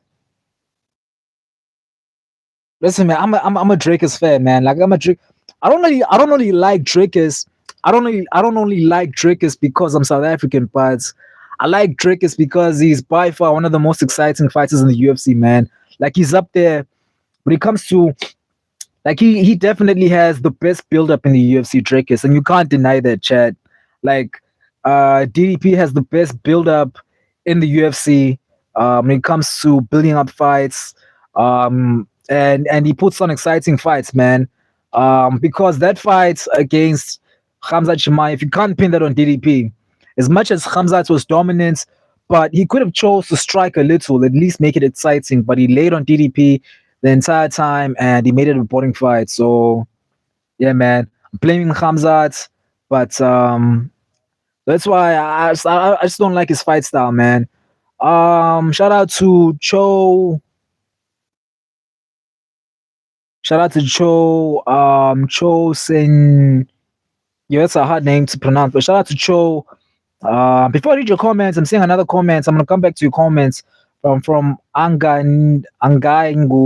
Yeah, Ang Angnaingo. I'm saying buy a better camera, brother. Bro, like I'm using my phone right now, dog. Like I normally like using my laptop for better quality. Like the only lights I literally have, like I'm in the truck right now. This is the only lights I have. This is literally the only lights I have. So the truck has bad lighting, right? So that's why you guys can't really see me properly, man. So I do apologize for the bad quality content. I don't know, man. I'm gonna have to try and do something, man. Like maybe buy like one of those small cameras. I don't know. Like I'll figure something out, chat. Because now I can't keep giving you guys bad quality live streams. But tomorrow I'm gonna be live again, and I'm gonna be using my laptop, and you're gonna see the difference. Because tomorrow I'll be I'll be at home. I'll be at home. I won't be at work. So yeah. So Cho, I'm so sorry, man. I can't really pronounce your name properly, dog. Seems like a hard name to pronounce. It's saying Drake's performance against Khamzat only revealed him to himself. If he was never meant to win over that style, as long as Khamzat is there, DDP will never get that shit. They'll never get that belt. Yeah, man. Yeah, that really did reveal Dricus's lack of wrestling. And to be honest, man, like we don't really have like a lot of we don't have the best wrestling in SA, right? Um like we don't have any Olympic wrestlers in South Africa. So Dracus could have also like gone overseas to prepare for that fight, to be more prepared. But again, man, Khamzat Chimaev is the highest level, literally the highest level when it comes to MMA. No, when it comes to wrestling. So as much as Dracus lost, man, I just like still, man. I feel like Khamzat still could have, made it a bit more excited, even on the ground. When you had Dricus on the ground, he could have thrown elbows, tried for more submissions, at least like cuts Dricus with an elbow or something. You know what I mean? Like he didn't do anything. He didn't do any of that. Like I get that Dricus doesn't have the best wrestling, or maybe he doesn't have any wrestling at all. But Khamzat, I blame him for not making that fight exciting, for not making any effort to try and make that fight exciting. You know what I mean? So yeah, bro. Yeah, dog. We're gonna have to wait and see, man. But definitely, Khamzat versus Imavov is next. Obviously, Doretta versus Brandon Allen this week. Um, and I'm hoping the winner of this weekend faces DDP. I'm hoping they face DDP. Emir saying, bro, PFL Africa should sign you. Yeah, man, come on, man, hit them up. Like, tag them in the comments, tag them on my videos, man. Tag them, bro. Like, I tried to go to PFL Africa. They were in Joburg in July. They came here 2 times, man, but they were only in Joburg and Cape Town. I'm in Durban, so I didn't get the chance to go. So, man, like, that broke my heart. But yeah, Chad, like, you should tell them, man. Tell them, like, go hit up my channel, tag them, tag the EFC, tag all these major MMA promotions that are in South Africa, man. Tell them about me, bro. But definitely, chat. You're gonna see me on one of these. You're gonna see me on one of these MMA promotions definitely soon. EFC, that's the biggest MMA promotion in Africa. Um, Definitely going to be on that one. We've got MFC here in Durban. That's another nice MMA promotion. Bro, like I'll be there. I'll be there. PFL Africa, like you'll see me there with the mic on the commentary, maybe in the ring. Um, Definitely, bro. Emir with the W comments saying Zar-Kombat versus Paul Hughes. Let's go. I'm telling you this, man. If that fight happens, okay, let me say this. When that fight happens, Paul Hughes is getting knocked out. I'm telling you that much, man. Like Paul Hughes is getting knocked out. He's getting knocked out flat. When me versus Paul Hughes fights, I'm knocking him out, man. Main events of PFL Africa for the 155 belts. Usman Magomedov is gonna vacate. Zar-Kombat is gonna come by and save the day. I'm gonna knock out Paul Hughes in the first round, flat. I'm gonna knock him out. And then I'm gonna become best friends with Usman Magomedov. I'm gonna train. I'm gonna train with Team Eagle so I can become best friends with Khabib, and I can have that Dagestani money. You know what I mean? But yeah, chat. Nah, like back to your other comment, man. Like, okay. First of all, thank you for that comment, man. Like, it means a lot that you actually want to see me get up there and be in one of those big promotions, man. It's definitely a lifelong goal for me. Definitely a goal that is reachable. It's a goal that's reachable, bro. Like social media is so powerful, guys. Like it's so powerful. Literally one live stream, one video, one short video, one podcast could change my life forever. So that's why I do it every day, man. That's why I try and post something every day. That's why I live stream as much as I can. because you never know which video, which live stream, which short video could change your life forever. Bro, I remember when I posted my reaction to Drakus submitting Israel Adesanya last year. That like is still by far my most viewed video. It had like 26,000 views, and the comments on there from South Africans, like amazing, amazing comments, man. Like everyone was on there, you know what I mean? And that really gained me a lot of subscribers and really pushed me to continue with this YouTube thing.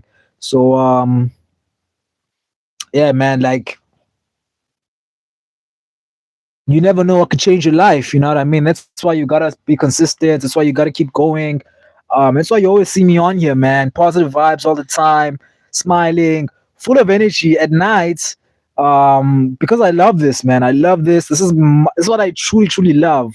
Like in my soul, bro. Combat. That's why it's even in my name, bro. Zar-Kombat. The two things that I represent, Zar, South Africa. That's the South African currency. Obviously, money. We all love money, right? And then combat, man. Zar-Kombat. Zar. I love money. I love the rand. Combat. I love combat sports, man. This is what I bleed.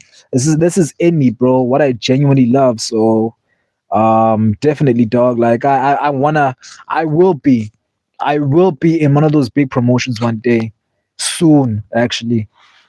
So I'm just one live stream, one short video from changing my life forever. Because you never know what it could be or which video it could be. You know what I mean? Shaksha back in the chat saying, I reckon you should become a kickboxer and MMA. For me, the best style in MMA is boxing. Yeah, man. Like, there's a lot of successful kickboxers. Obviously, Bolton, Adesanya was very successful. Who else? Yeah, man, a lot of guys like they come from kickboxing and they have a great MMA career. But if you look at the record, and you look at the history, the best base, honestly, like the best base for MMA is wrestling. It's wrestling, bro. Like wrestling has the most UFC champions of all time. That's honestly the best base for wrestling, because if you can grab a man, you can hold him down, and you can submit him, then you can easily finish a fight. Like for kickboxing and Muay Thai and striking, even if you're the best striker in the world, you can still get knocked out. You know what I mean?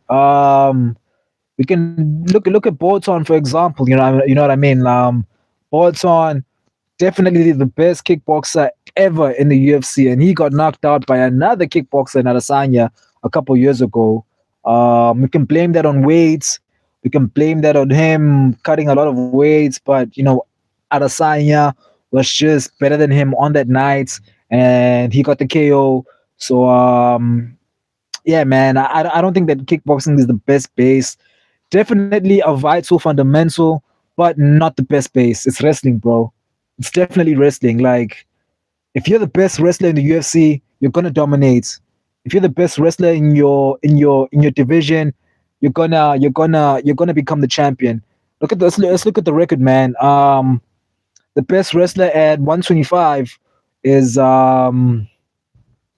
He's the champion. The best wrestler at 135 is Marab, and he's the champion. The best wrestler at 145 is, I would say, is I think Mosva Evov, but he hasn't gotten the chance to fight for the belt yet. So we're gonna have to wait and see for him versus Volk, but he's in the top five.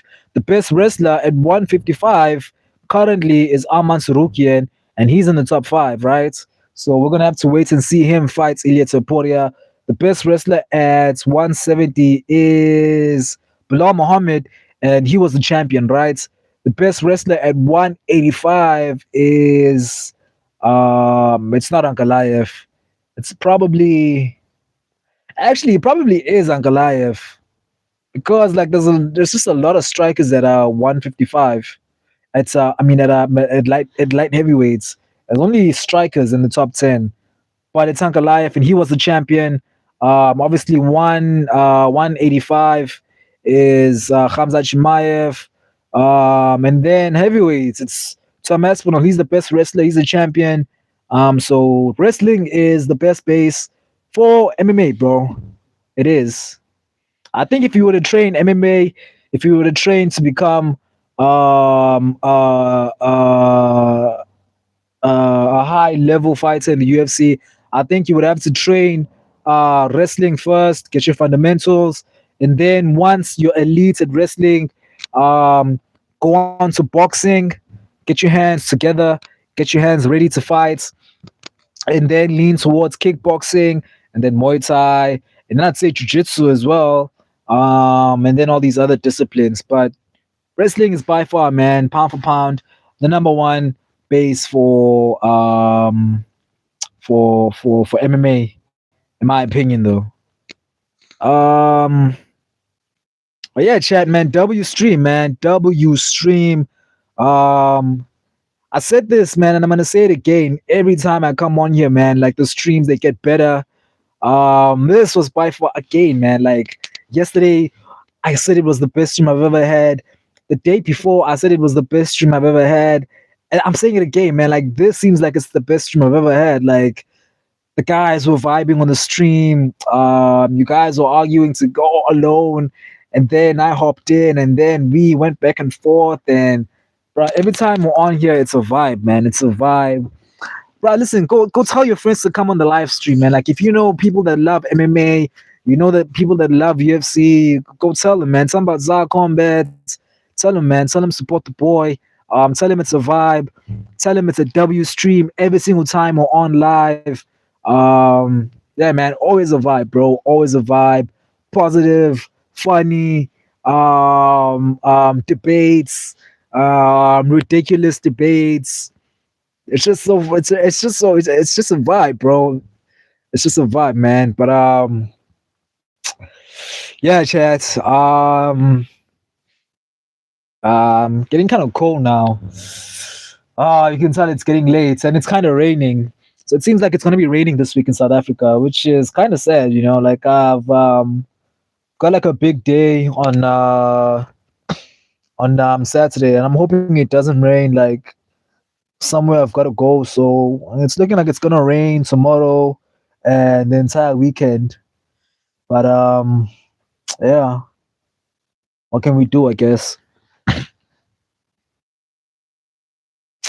And yeah, chat. UFC three, not UFC, but bring it to Twitter Fight Week, chat. Bring it to Twitter Fight Week.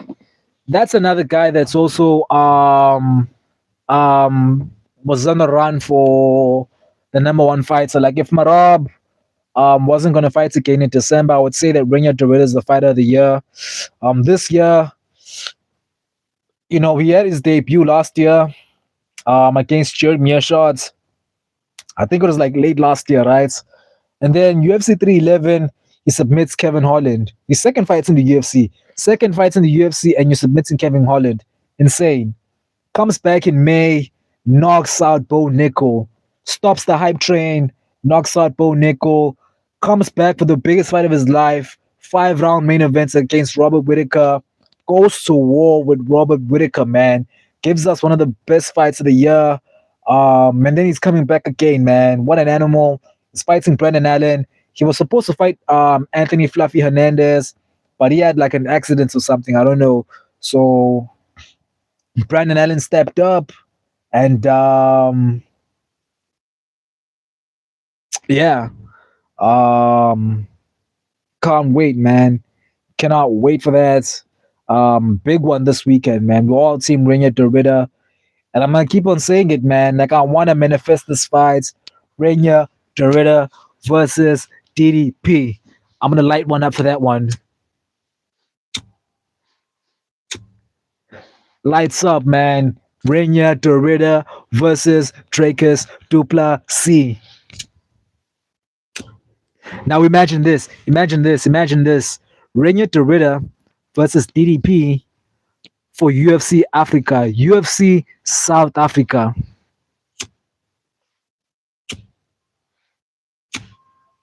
It's lit. It's lit. It's lit. Bro, imagine. Imagine. But I hope somehow, I don't know how, but I hope somehow Renya Derrida and DDP end up fighting for the belts. I just hope it happens, man. I just hope it happens, bro. Like, that would be absolutely insane, bro. Imagine the chaos. Imagine the chaos, chat. DDP versus Renya Derrida.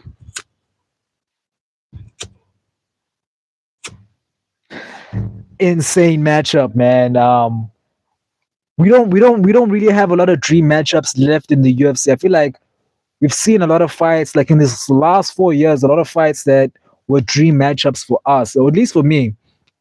So for me, man, like DDP versus Brilliant Derrida is up there with Oliveira versus Holloway 2. It's up there with Marab versus Volkanovski. It's up there with Diego Lopez versus Max Holloway.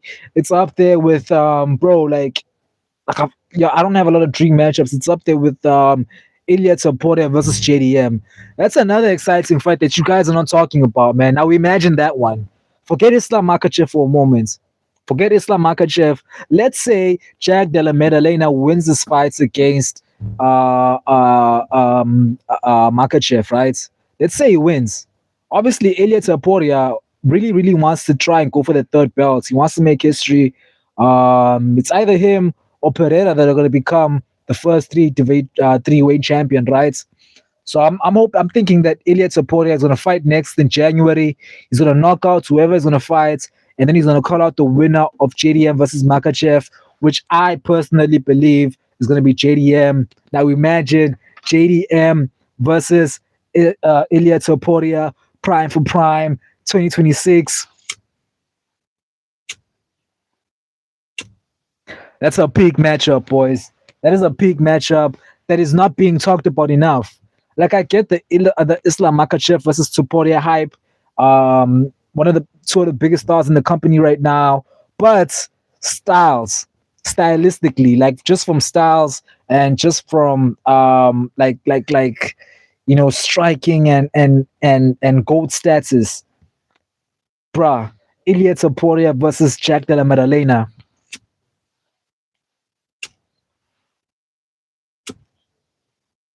Yeah, man. I've never really actually had time to think about that fight. And now that I'm thinking about that fight, I'm kind of thinking that that is really one of my dream matchups. You know what I mean? And then obviously a couple other dream matchups for me. I'd say Prates versus JDM. Prates versus JDM, boys. Never even thought about that one. Prates versus Jack Della Maddalena. Imagine the chaos. Imagine, bruh. Come on, Chad. Another one. I'd say probably obviously a middleweight. RDR versus DDP. I talked about that one, and then we go up to light heavyweights. You know, we've seen the matchup. We've seen I feel like the dream matchup at heavyweight at light heavyweights was always Alex Pereira versus Jerry Prohaska. We've seen that fight twice. I don't want to see it for a third time. I don't want to see Jerry get knocked out again. But you know, that was a dream matchup. I remember getting so hyped.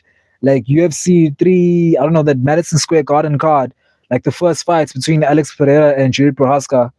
That was one of the, like, I was so excited for that fight, man. Like the stare down was just peak. But another dream matchup, boys. For me personally, John Jones versus Alex Pereira. That's a fight that's being talked about right now. I'm not saying it's going to happen, but it's a fight that is just going around. You know, they want the fight for the White House. So another dream matchup, John Jones versus Alex Pereira. Legacy for legacy. Two uncles, two unks fighting each other. Gold status, literally gold status on the line. I know we talk about gold status a lot, but Alex Pereira versus John Jones is literally the gold status fight. Imagine Pereira does the impossible and he knocks out John Jones. Imagine he somehow manages to land a left hook He saves us. He knocks out John Jones, and he retires as the GOAT. And his last words are Shama. And we never hear from him ever again. He's back in Brazil somewhere. In the jungle. He's hunting animals. He's just living his life. And he buys the tire shop, and he's the owner of the tire shop. And he's just chilling.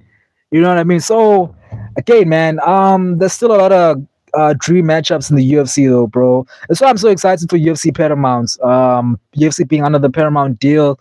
I feel like ESPN kind of it was a fun time, but it was kind of holding the UFC back because they had to do title fights for every pay-per-view, and we couldn't get exciting fights that were gonna headline pay-per-views. Um there wasn't like a lot of enough money coming in into the UFC, and they weren't allowing the UFC to sign a lot of new fighters. So man, yeah, UFC is gonna just get better from here on out. Like 2026, I feel like might be one of the best years in UFC history. So I'm excited about that. Brady in the chat saying JDM would show Islam what real boxing is. That's a big comment, bro. That is such a great comment. I know, like, there's such a lot of, excuse me, like, such a lot of Ilya Topuria glazers. Like, guys, like, if we're being honest, man, like, Ilya Topuria is one of the best, right? Like, he's knocked out the best, but he wasn't even known for his boxing, bro. Like, he's at heart, Ilya Topuria is a wrestler, right? So, like, I've seen, like, he's got one of the best boxing, bro. But JDM, that's just another level, dog. That is just another level, and that's the only reason. That's the main reason why I want to see that fight. Imagine the exchanges. Imagine the exchanges between Ilya Topuria and Jack Della Maddalena in the pockets. Come on, guys. Come on, chats. Come on, chats. Imagine, imagine. Just imagine, chat. Come on, boys. JDM versus Ilya Topuria, when it comes to legacy, when it comes to GOAT status, that is the better fight than Makachev. That's the better fight, bro. It's definitely the better fight, and you can't tell me otherwise. Brady saying Renya Derrida versus Khamzat would be sick because the ground game of RDR could cause serious issues for Khamzat Chimaev's gas tank. Listen, man. I thought that the gas tank of Hamza would be a problem also, but you know he's training with Jack. No, not Jack. He's training with what's his name, TJ Dillashaw. So his cardio, man, we showed his cardio held up against DDP because as much as they were just hugging for that round, but there was a lot of scrambles also. So his cardio is definitely improved. But man, like I'll be honest, Chad, like I don't really give Renya Derrida a chance against Khamzat Chimaev in the ground or even on the striking. Obviously, Derrida has one of the best knees in the game, but it reminds me of DDP. You know what I mean? Like it's like we say bad things about him, but he keeps on winning, so you never know. But that's another fight I'd definitely be excited for, man. Derrida versus Khamzat. That's a peak matchup. Kamo Moka. Kamo Moka. Is that a South African name? South Africa's back in the chat, man. Shout out to Kamo in the chat saying Ilya is not on another level. He has not achieved much. Volkanovski, Max Holloway, and it breaks my heart, and Charles Oliveira too. Back to back knockouts, brutal knockouts. You can't deny him, dog. You cannot deny him. You can't deny him, man. You can't deny Ilya Topuria, dog. I don't like him. He knocked out my goat, Charles Oliveira. Breaks my heart. The fact that happened, like it still traumatizes me, but it happened. We can't deny him, man. Like he's up there. He's up there. He's already top 5 goats. He's on the top 5 goat list for sure. That Volk, Holloway, Oliveira run. And if he comes out in January and he knocks out Justin Gaethje, imagine. And then he goes up to welterweights and he fights whoever's a champion. You can't deny him, bro. You can't. I want to. I want to deny him, but we can't. He's up there with the goats, man. And we just had to accept it. We can't do anything. He's just that great. I feel like the level of he is a really big believer in manifestation. So I don't know. It's just on another level, man. It's on another level, and no one's gonna stop him. And the fact that he just divorced his wife, um, and I've been hearing that he's fighting Justin Gaethje, likely fighting Justin Gaethje. Listen, man, R.I.P. to Justin Gaethje's chin, man, because post divorce, Topuria is coming to knock whoever is fighting next is gonna get brutally knocked out, dog. I don't care who it is. Whoever Ilya Topuria is fighting next, he's gonna take out his divorce stress on them. He's gonna knock them out brutally, dog. And yeah, we can't deny Ilya Topuria, man. I want to, but we can't deny Ilya Topuria. Um, 305 is back in the chat. Thanks for coming back, my brother. I was hoping you were gonna come back. We're still going at it, man. We're still live. 2 hours in. I told you guys, W stream. We're going crazy. And yeah. RDR almost got finished by Robert Whitaker. That's a comment from Camo. Yeah, man. Yeah, that was a fun fight. First of all, it was a fun fight, and yeah, he got caught. He keeps his hands down, but I don't know. I think also like his activity might have been a factor in that fight, you know, because he beat Bo Nickel, and then he had to had like a 2 week training, no, like a 3 week training camp. I think it was 3-4 weeks hard training camp, and then you're fighting a top five middleweight goat. You know what I mean? So obviously he wasn't going to be 100%, but yeah, dog. Though, like I still don't see Renier Derrida beating Khamzat Chimaev. I don't see it happening, chat. Kamo back at it saying, "I get you, bro, but he fought like old generals." You talking about Elliot Topuria? I guess you could say that, man. But then it's kind of like we can't even use that narrative anymore, right? We can't really use that narrative because yes, they were old. Yes, Volk was above 35. Um, uh, Max Holloway is young. Max Holloway is like 32, so he's in his prime. And Oliveira is also getting up there in age. But you can't deny that, you know, all those three guys are still at the highest level of MMA because they all came back and won fights, right? They all came back and won fights. So you can't deny or we can't use the narrative of, oh, those guys are old. That's why Ilya Topuria knocked them out. We can't say that because Volk literally came back and beat the number one guy in the division, who was Diego Lopez. He beat him. Max Holloway came back, had a war with Dustin Poirier, who is one of the best of all time at lightweights. Charles Oliveira came back and submitted Gamrot, who was supposed to be the best wrestler in the division. You know what I mean? And was looking like a future champion. So I'm sorry, bro, but we can't use that narrative, dog. We can't. We cannot. We can't deny the greatness of Ilya Topuria, man. We're witnessing a GOAT in real life. We're witnessing a GOAT in real life, man. Like years from now, we're gonna talk about Ilya Topuria in just different, like we're gonna talk about Ilya Topuria on a different level, bro. I'm gonna tell you that.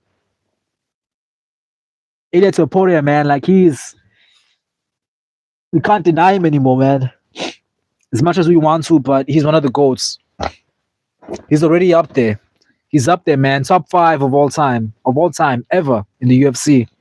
305 saying hi. I was gone for a little while because I was busy. Well, you came back, my brother. So thanks for coming back, man. We didn't go anywhere. We're still alive. 2 hours in. We're still energetic. We're still going hard. It's around like 9 p.m. right now in South Africa. Oh, it's almost 10 p.m. We're still going crazy on the chat, man. So yeah, thanks for coming back. Kama saying, yeah, but he shouldn't be number one pound for pound so quick.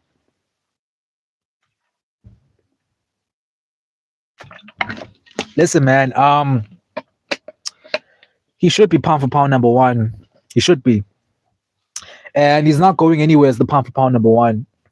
If you beat the greatest of all time, like two of the literal goats in your division, back to back, Volk and Max, and then you beat the best fighter, in my opinion, the best fighter ever in the UFC. That's Charles Oliveira. Most wins, most submissions, most finishes, most bonuses, and you beat them while they're still in their prime. You're the pound for pound number one, bro. You're the pound for pound number one. The only person in the UFC right now that can actually challenge Ilia Topuria for the pound for pound spots is Marab. If Marab finishes Peter Yan in December, he is the pound for pound number one. And if the UFC don't give him that status, man, like that, they're gonna be robbing him. They're gonna be robbing him for real, dog. Like because the 2025 run of Marab is just legendary, dog. It's legendary. It's history. We're witnessing a GOAT title. We're witnessing a GOAT UFC run in real time. You know what I mean? Like we're gonna be talking about this title run years from now. You know, the same way we're talking about 2024 Alex Pereira, the same way we talk about 2021 Charles Oliveira, the same way we talk about 2022 Kamaru Usman. We're gonna be talking about 2025 Marab in like the next 3 years. You know what I mean? So, but yeah, man, Ilia Topuria he deserves to be number one pound for pound. He earned it. The only person that's giving him a run right now is Marab. Shangsha back in the chat saying, I think personally Ilya beats Makachev. If he beats Gaethje, because Ilya's knocking out everyone so fast is near unknown. Well, again, man, I'm still standing on my word. I think that Makachev easily submits Ilya Topuria, but it's a fist fight. Anything can happen. Anyone can win. Anyone can anyone can get knocked out. But I'm still leaning towards Makachev on that one, guys.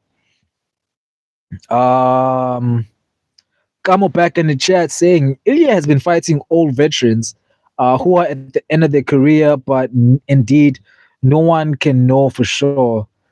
I mean, I don't really like that narrative, man. Like that these fighting veterans that are old and washed. All of those three guys came back and won fights. They won fights against the best guys in the divisions, and they showed that they're still in it, man. Like they might not be in their prime, but they're still the best in the divisions. You know what I mean? So I'm still standing on that. Ilya Topuria deserves to be pound for pound number one right now. But in December, if Peter Yan somehow manages to finish Marab, no. If Marab somehow manages to finish Peter Yan, he's the pound for pound number one. And if they don't give it to him, we're starting a petition. We're all gonna sign that petition for Marab to be pound for pound number one, because there's no way you fight 4 times in a year. You're giving all of your challenges full training camps. All of your challenges, you're giving them full training camps, and you're the one that is taking the risk every single time you fight because you want to be the GOAT. You want to be the only one to defend your belt 4 times in the calendar year. I mean, it's insane, man. We're witnessing one of the greatest runs of all time in real time. You know what I mean? We're witnessing history, bro. Kamo saying, okay, brother, I admit it. Just don't like Ilya Topuria. Bro, I don't like him too, man. I don't like him too. It hurts my soul. It hurts me, dog. It hurts me. He knocked out Oliveira. Like, I know you're new to the chat, man. Like, if like you're gonna be on the on another live streams, and you're gonna see that I love Elliot. I love Charles Oliveira, man. That's my goat. I will defend him to the death. And I don't like that he knocked him out. So I'll never forgive him. I will never forgive him. But I'm also I like his fight style. But yeah, man. Like we can't admit we cannot look past his greatness, man. We can't. I want to, but we can't. He's just too great, man. He's just too great. It's just crazy, man. Crazy run. Crazy run. And imagine he actually does it. Imagine he becomes the first fighter to become a 3 division champion. I'm hoping that Bolton does it first. because I would love to see Bolton like maybe Aspinall. Aspinall is a tough guy to beat, but imagine if Bolton beats Tom Aspinall. That would be crazy. I hope Bolton does it before Elliot Emporia, because if Elliot Emporia does it first, if Elliot Emporia does it first, then he's definitely the GOAT. I feel like right now, him and Bolton are really fighting for that number one UFC superstar ever in the company. Obviously, Conor McGregor did his thing. He did his thing, but in the ESPN era, like in the ESPN era, the biggest stars we've ever seen is Elliot Saporia and Bolton, and it's up to both of those guys, man. Like, obviously Pereira can fight next year against the winner of Tom Aspinall versus Cyril Gahn, so he can do it first if he wants to. He can vacate the belt, let Ankalaev and Jiri fight for the belt. But yeah, man, Saporia next year, he's gonna knock out someone in January. I think it's gonna be Gaethje, and then he's gonna call for that welterweight belt. He's gonna call for that belt, and it'd be crazy if he does it, man. It would go insane. Um, Kamo saying, you're from South Africa, brother. I'm from Morocco. Much love to the African continent. Much love, my brother. Don't think I've ever had anyone in the chat that's from Morocco. So shout out, man. What time is it in Morocco? What time is it out there? But yeah, man, I'm from South Africa, man. Born and raised. And yeah, Kamo is actually like we've got some Kamos in South Africa. That's why I thought you were South African. It's because of your name, like your YouTube name. So forgive me for that, but thank you, my Moroccan brother, for joining the chat. Yeah, man. This is what we do, man. Like, I hope you're subscribing. I hope you subscribed, and I'm gonna see you on the live streams. I'm kind of having fun right now. And yeah, this is what we do, man. Pound for pound, the biggest streamer in Africa right now is Zar-Kombat. We're doing it, man. We're making it big. And we're pushing this YouTube thing, man. Really pushing it. Um, Yo, hey, it's raining now out here. Jay Wilson in the chat. Shout out to Jay Wilson in the chat saying hi. What's up? What's up? What's up? Thank you for joining the chat, man. Thank you for joining the chat. Kama saying it is 3 minutes to 9 o'clock. Right here. Oh, you guys are an hour behind. You guys are an hour behind us because to us it is 3 minutes to 10 o'clock. So we are ahead of you by 1 hour. But it's practically the same though. So you have to wake up earlier than us. Like you have to wake up an hour late. No. You have to like when you watch UFC on Sundays, like do you also wake up around what time? Like around 3 or 4 a.m. Because I wake up around 4 a.m. for the main card. But I also like watching the prelims. So the UFC prelims, like they start around like 2 a.m. So what time do you wake up on Sundays to watch the UFC? It's hard being an MMA fan from Africa, man. Like you guys in America have it easy when it comes to watching the UFC. Like you guys on Sundays, you can just plan your evening. You can call the boys, you can call your friends, and you can buy beer and you can chill and you can watch UFC at 7 p.m. and sleep at 12 p.m. Us, see us, we have to wake up at 2 a.m. in the morning, bro, on a Sunday. 2 a.m. on a Sunday, and we have to watch until like 8 a.m. You know what I mean? And then on Sunday, we've still got like a busy day. You know what I mean? Like no sleep, and you still have a busy day. Like it's yeah, man. It's there's a lot that comes with being a UFC fan when you're from Africa. Kama will tell you like there's a lot, but I'd rather wake up every day at 2 a.m. and watch the UFC than not be a UFC fan, man. Like this is the best sport in the world, guys. This is the best sport in the world. There's no other sport that's like this one, man. Like the feeling, guys. Like I don't know. I still find it crazy. Like it's still insane to me that there are people out there in the world. There are people out there in the world that would rather watch soccer than MMA. That is crazy to me. Imagine there are people out there that will tell you that soccer. They will tell you that watching Real Madrid versus Barcelona is bigger than UFC 300s.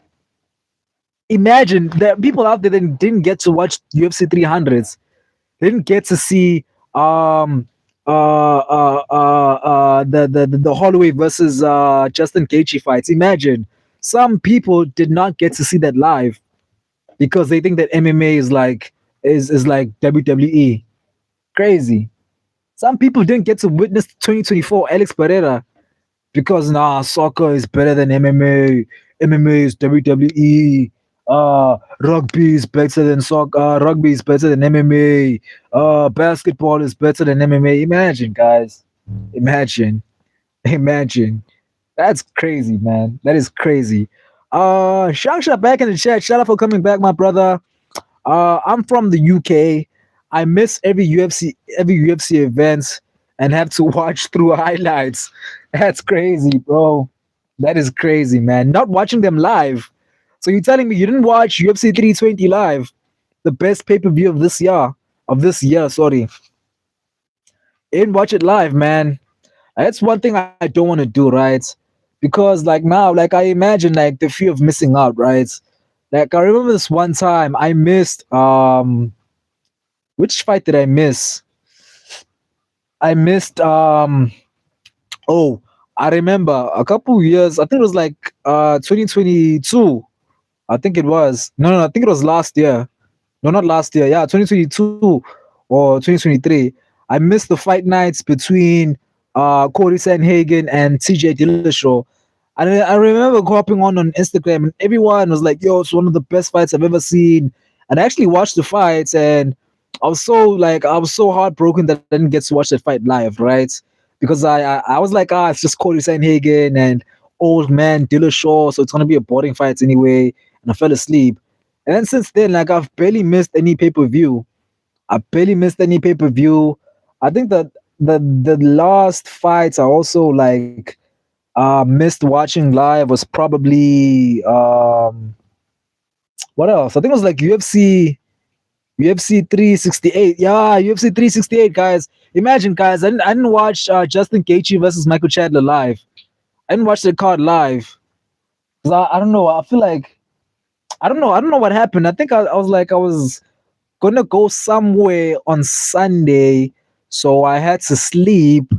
And so I just kind of told myself, like I lied to myself. Like I knew Gaethje versus Chandler was gonna be a fun fight. I know it was gonna be the fight that it was, one of the best fights of all time. But I knew it was gonna be a fun fight. But I lied to myself. I was like, nah, I was gonna watch it. I'm gonna watch it later. I'm gonna, you know what I mean? So I didn't watch that card, UFC 368. And then, bro, like I remember the highlights on Instagram and on TikTok. It was like, oh, like Gaethje versus Chandler, the best fights ever. Kamaru Usman versus Kobe Covington.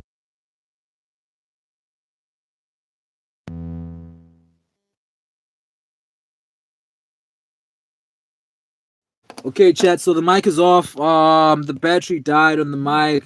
So I'm gonna use. I'm just gonna speak out loudly. So yeah, I was just saying, man. Like I missed 208. Kamaru Usman versus Covington. Justin Gaethje versus Chandler. That's the last card I missed. That is the last pay per view I missed. Like I've missed a couple fight nights because you know some of the fight nights are boring. Like the Apex fight nights. I don't really care about those. Most of them, but I do watch.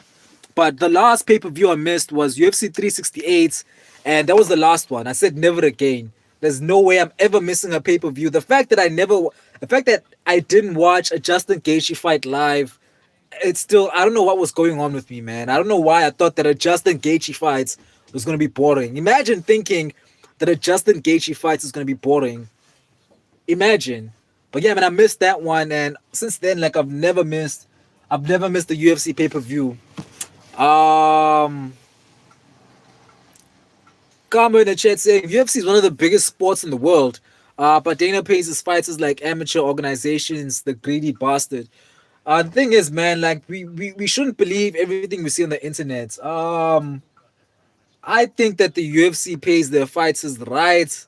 I just think that the amounts that were told is kind of false. You know what I mean? Because it's like it's everyone else that is speaking up for the UFC fighters. Like you don't hear the UFC fighters saying, "Nah, we want more money." Obviously, like the guys that are fighting in the prelims, they're gonna make less money. But when it comes to like the top guys, like you never hear Alex Pereira complaining. You know what I mean? Like you're not gonna hear the champions complaining. You're not gonna hear the top five guys in the divisions complaining. So I just think we don't know the truth.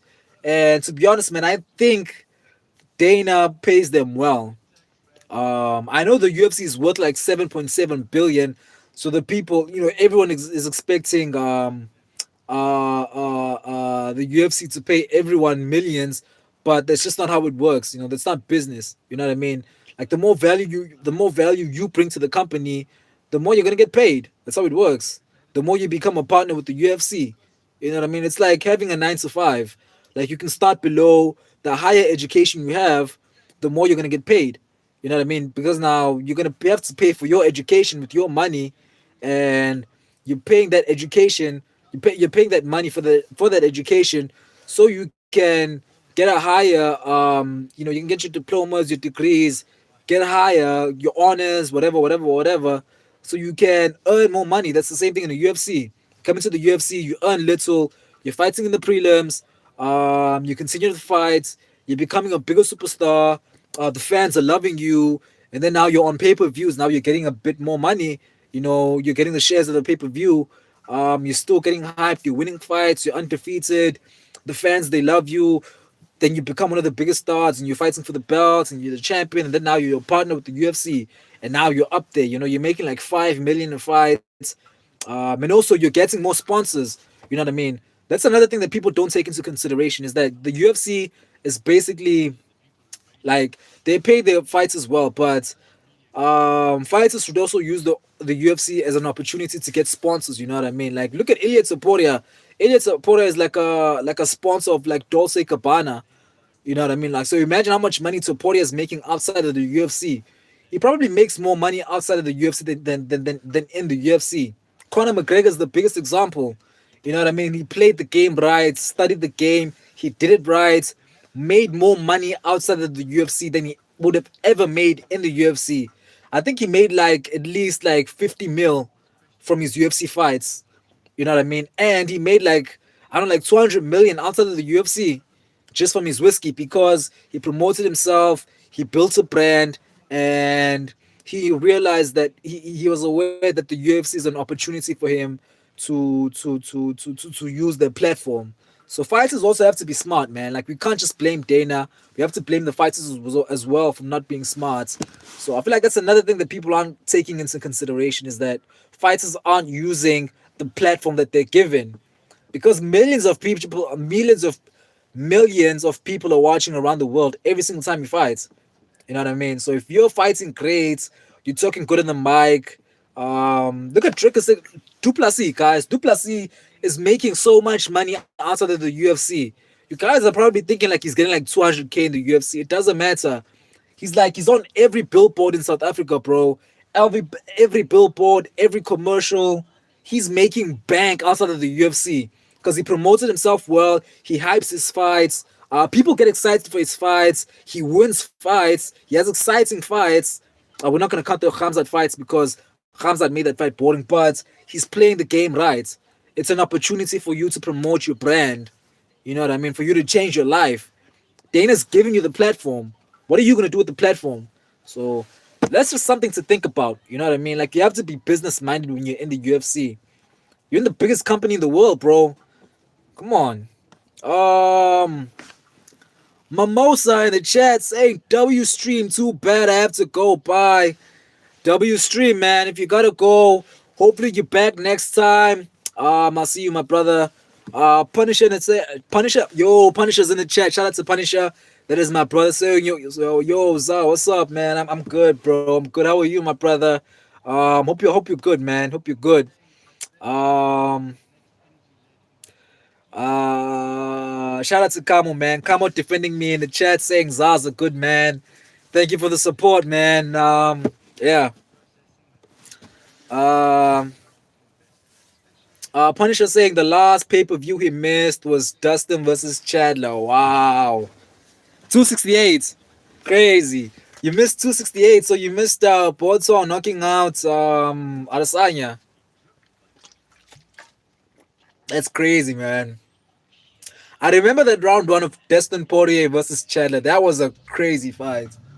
That was a crazy fight, man. But I'm never missing another pay per view again ever. Kama saying to me the best UFC fights was Conor versus Khabib. The whole event was lit.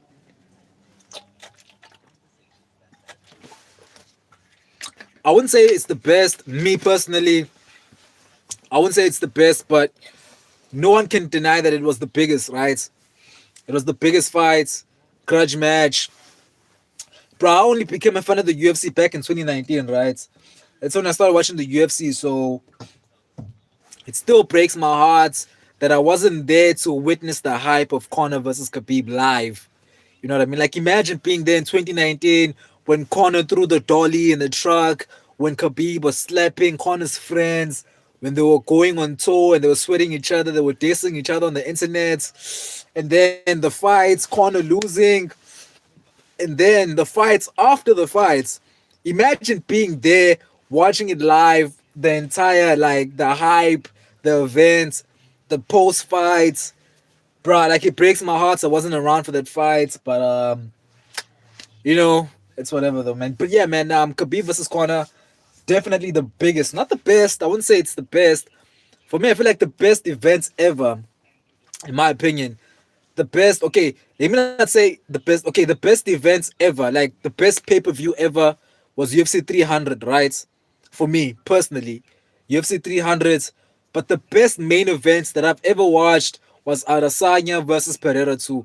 Back then, I wasn't a Pereira fan. I was still like a Adesanya fan. So when he knocked out Alex Pereira, it came out of nowhere, knocked him out flat, bro.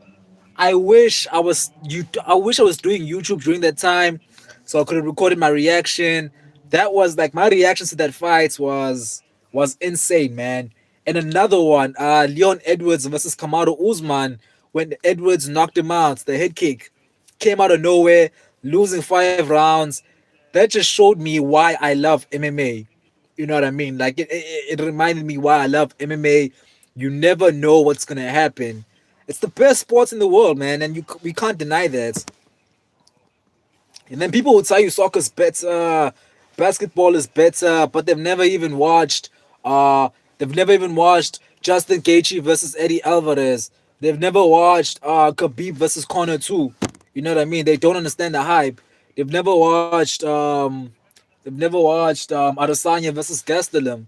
You know what I mean? And they'll tell you that soccer's better than MMA.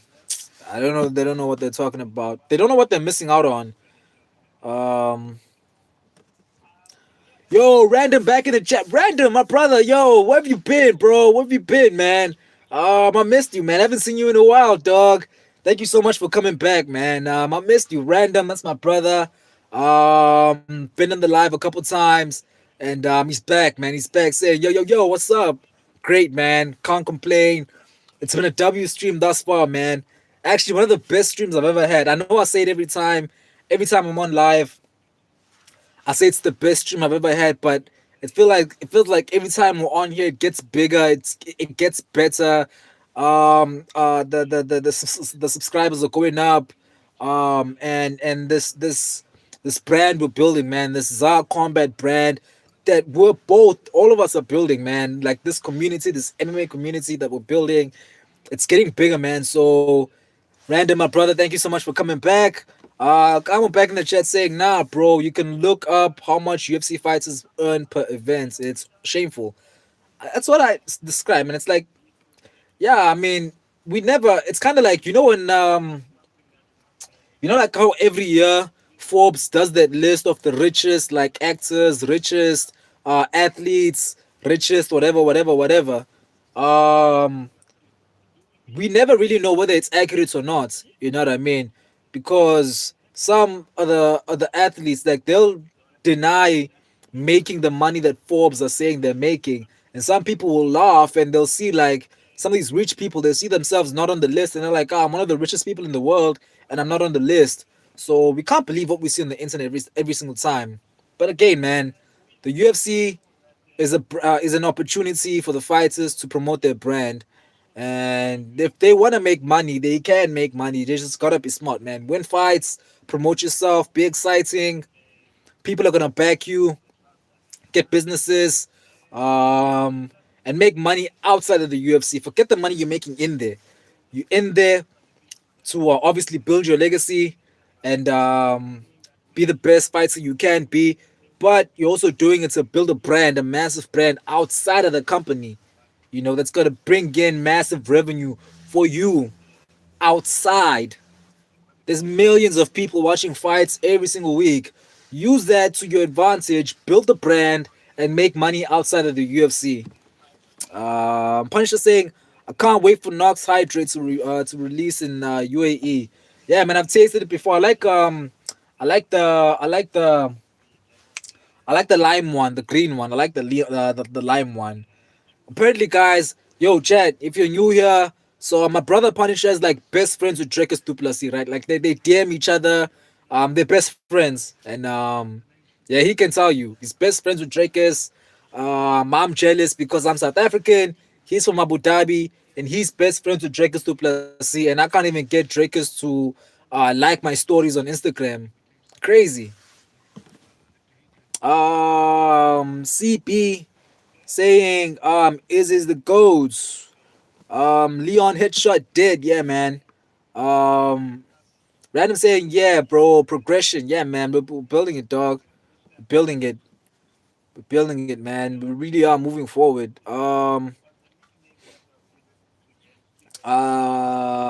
Punisher saying, I mean, Unc Dana can increase base pay by a little, but I do see your statement on being business minded. And another thing I didn't really think about was also, I feel like with the ESPN deal, it wasn't really beneficial to the fighters, right? I feel like the ESPN deal, kind of, the ESPN deal, kind of, played with the fighters a bit. And Dana said that now that they're signing to Paramount, so next year, like, fighter pay is gonna increase. So guys, relax. It's no longer gonna be 15K win, 15K lose anymore. I feel like it's gonna be like 50K, 50K. We're gonna see. You know what I mean? But Dana said that the Paramount deal is gonna allow basic fighter pay to increase. So we're gonna have to wait and see, man, until next year. Um, Punisher is saying I'm not best friends. Yes, man, you are best friends with Drakers. I don't know why you're denying it, man. You're best friends with Drakers Duplessis. I've seen your DMs with him. Chats. My brother Punisher is literally best friends with Drakers Duplessis. He shows me his DMs with Drakers all the time on Instagram. And then he's saying he's not friends with Drakers. He's best friends with Drakers. Um, Yo, shout out to Brady. Brady's back. Good guy Brady's back saying, what do you think about Charles Johnson? Is that the guy with the thing in the back? Is that the guy? I think it's him, Charles Johnson. Crazy man. I feel like he's the Michael Johnson of the 125 division. He's the Michael Johnson of the 120. If there is Charles Johnson, I think that's the guy with the mohawk with like the hairstyle in the back. I'd say he's the Charles. I'd say he's the what's this guy's name? He's the Michael Johnson of the 125 division. Beats everyone in the high at the best. Beats like the big guys in the division and then loses to no ones. Crazy. I know that he beats, knocked out Joshua Van, and won at UFC Shanghai. I'm not sure if he I'm not sure when he's fighting next, but yeah, man. He's the Michael Johnson of the 125 division for sure. Punisher asking, when is your birthday, brother? It is in April. April 13th. I'm an Aries. Yeah, man, April, so it's long gone, brother. When's yours? When's your birthday? Random saying, I just hope the fighters stay active and don't stick off or slack off when they get enough money. That's another reason why they might be not getting as much money as they are. Because imagine, guys, imagine if fighters were getting boxing level pay. Nah, just imagine, chats. Imagine if fighters were getting boxing level pay, then we wouldn't be seeing fights like Pereira and Jiri. We wouldn't be seeing fights like Islam Makachev and JDM. We wouldn't be seeing fights like Ilya Taporia and Charles Oliveira, because look at boxing.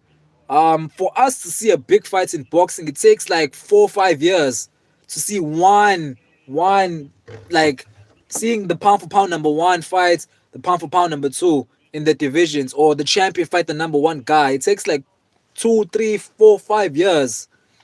So, I don't want the UFC to be that, man. Like, I'm sorry, guys. Like, I'd rather them not get paid the way they're supposed to, and we get exciting fights, than them being paid what they're supposed to and us not seeing exciting fights. Imagine, guys. Imagine if it took um imagine Pereira made his debut, right, in the middleweight division, and Adesanya is the champion, and it takes 5 years for us to see Pereira versus Adesanya. Imagine knowing the background, knowing the story between both fighters, and us having to wait 5 years to see the fights. That's what boxing is, and it's like that because of money and because there's a lot of belts, but also money is the issue. They don't need to fight. They don't have to. They know they don't have to. They don't care about the fans. So yeah, man, like, I don't know, Chad, like, I don't know, guys. But I'm still saying, man, like, I'm still saying that that these guys, man, they have to use. I'm standing on this. Like, they've got to use themselves. They've got to use the opportunity that's given to them. They got to be business minded. Use it to push their brand, man. Get deals in their country. Like, again, chat. Like, I see Drickus Duplessis everywhere, every billboard. He's at like at all the supermarkets, pushing his energy drink. He's on the commercials on TV. So yeah, man. Like, you gotta be business minded, bro. But hopefully, man, with the new deal, Paramount deal, hopefully, basic pay is gonna go up for fighters, though.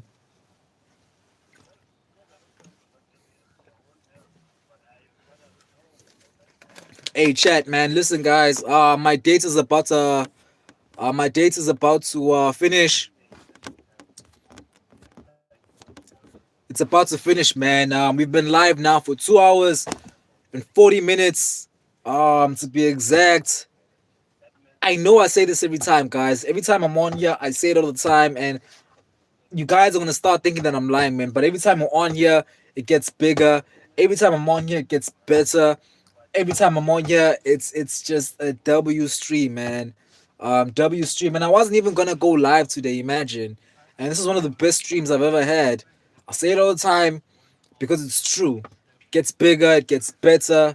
But man, like, I don't want to do this, guys, but I don't want to leave without saying a proper goodbye, because my date is gonna finish now. I'm getting notifications that my date is running out. So before the stream cuts me off, I just want to say, man, like, W stream chat, W people in the stream.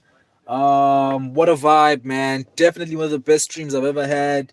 And we're gonna be back at it tomorrow, man. Tomorrow we're gonna go back at it. I think South African time around 7 p.m. I'm gonna try to go earlier on, because I've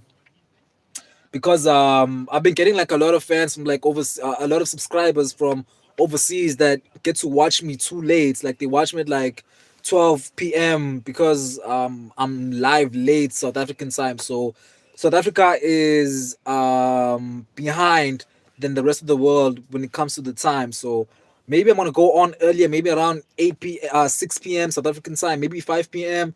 I don't know, but definitely, guys, chat tomorrow. I'll be there. I'll be live, and I hope to see all of you guys there, man.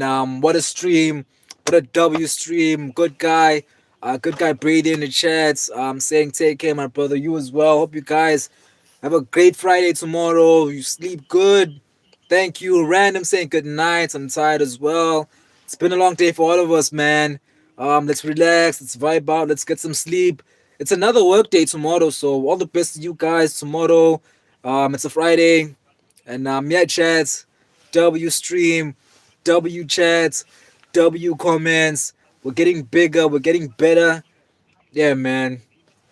I'll see you guys tomorrow, chats. Thank you so much, man. Thank you. Thank you.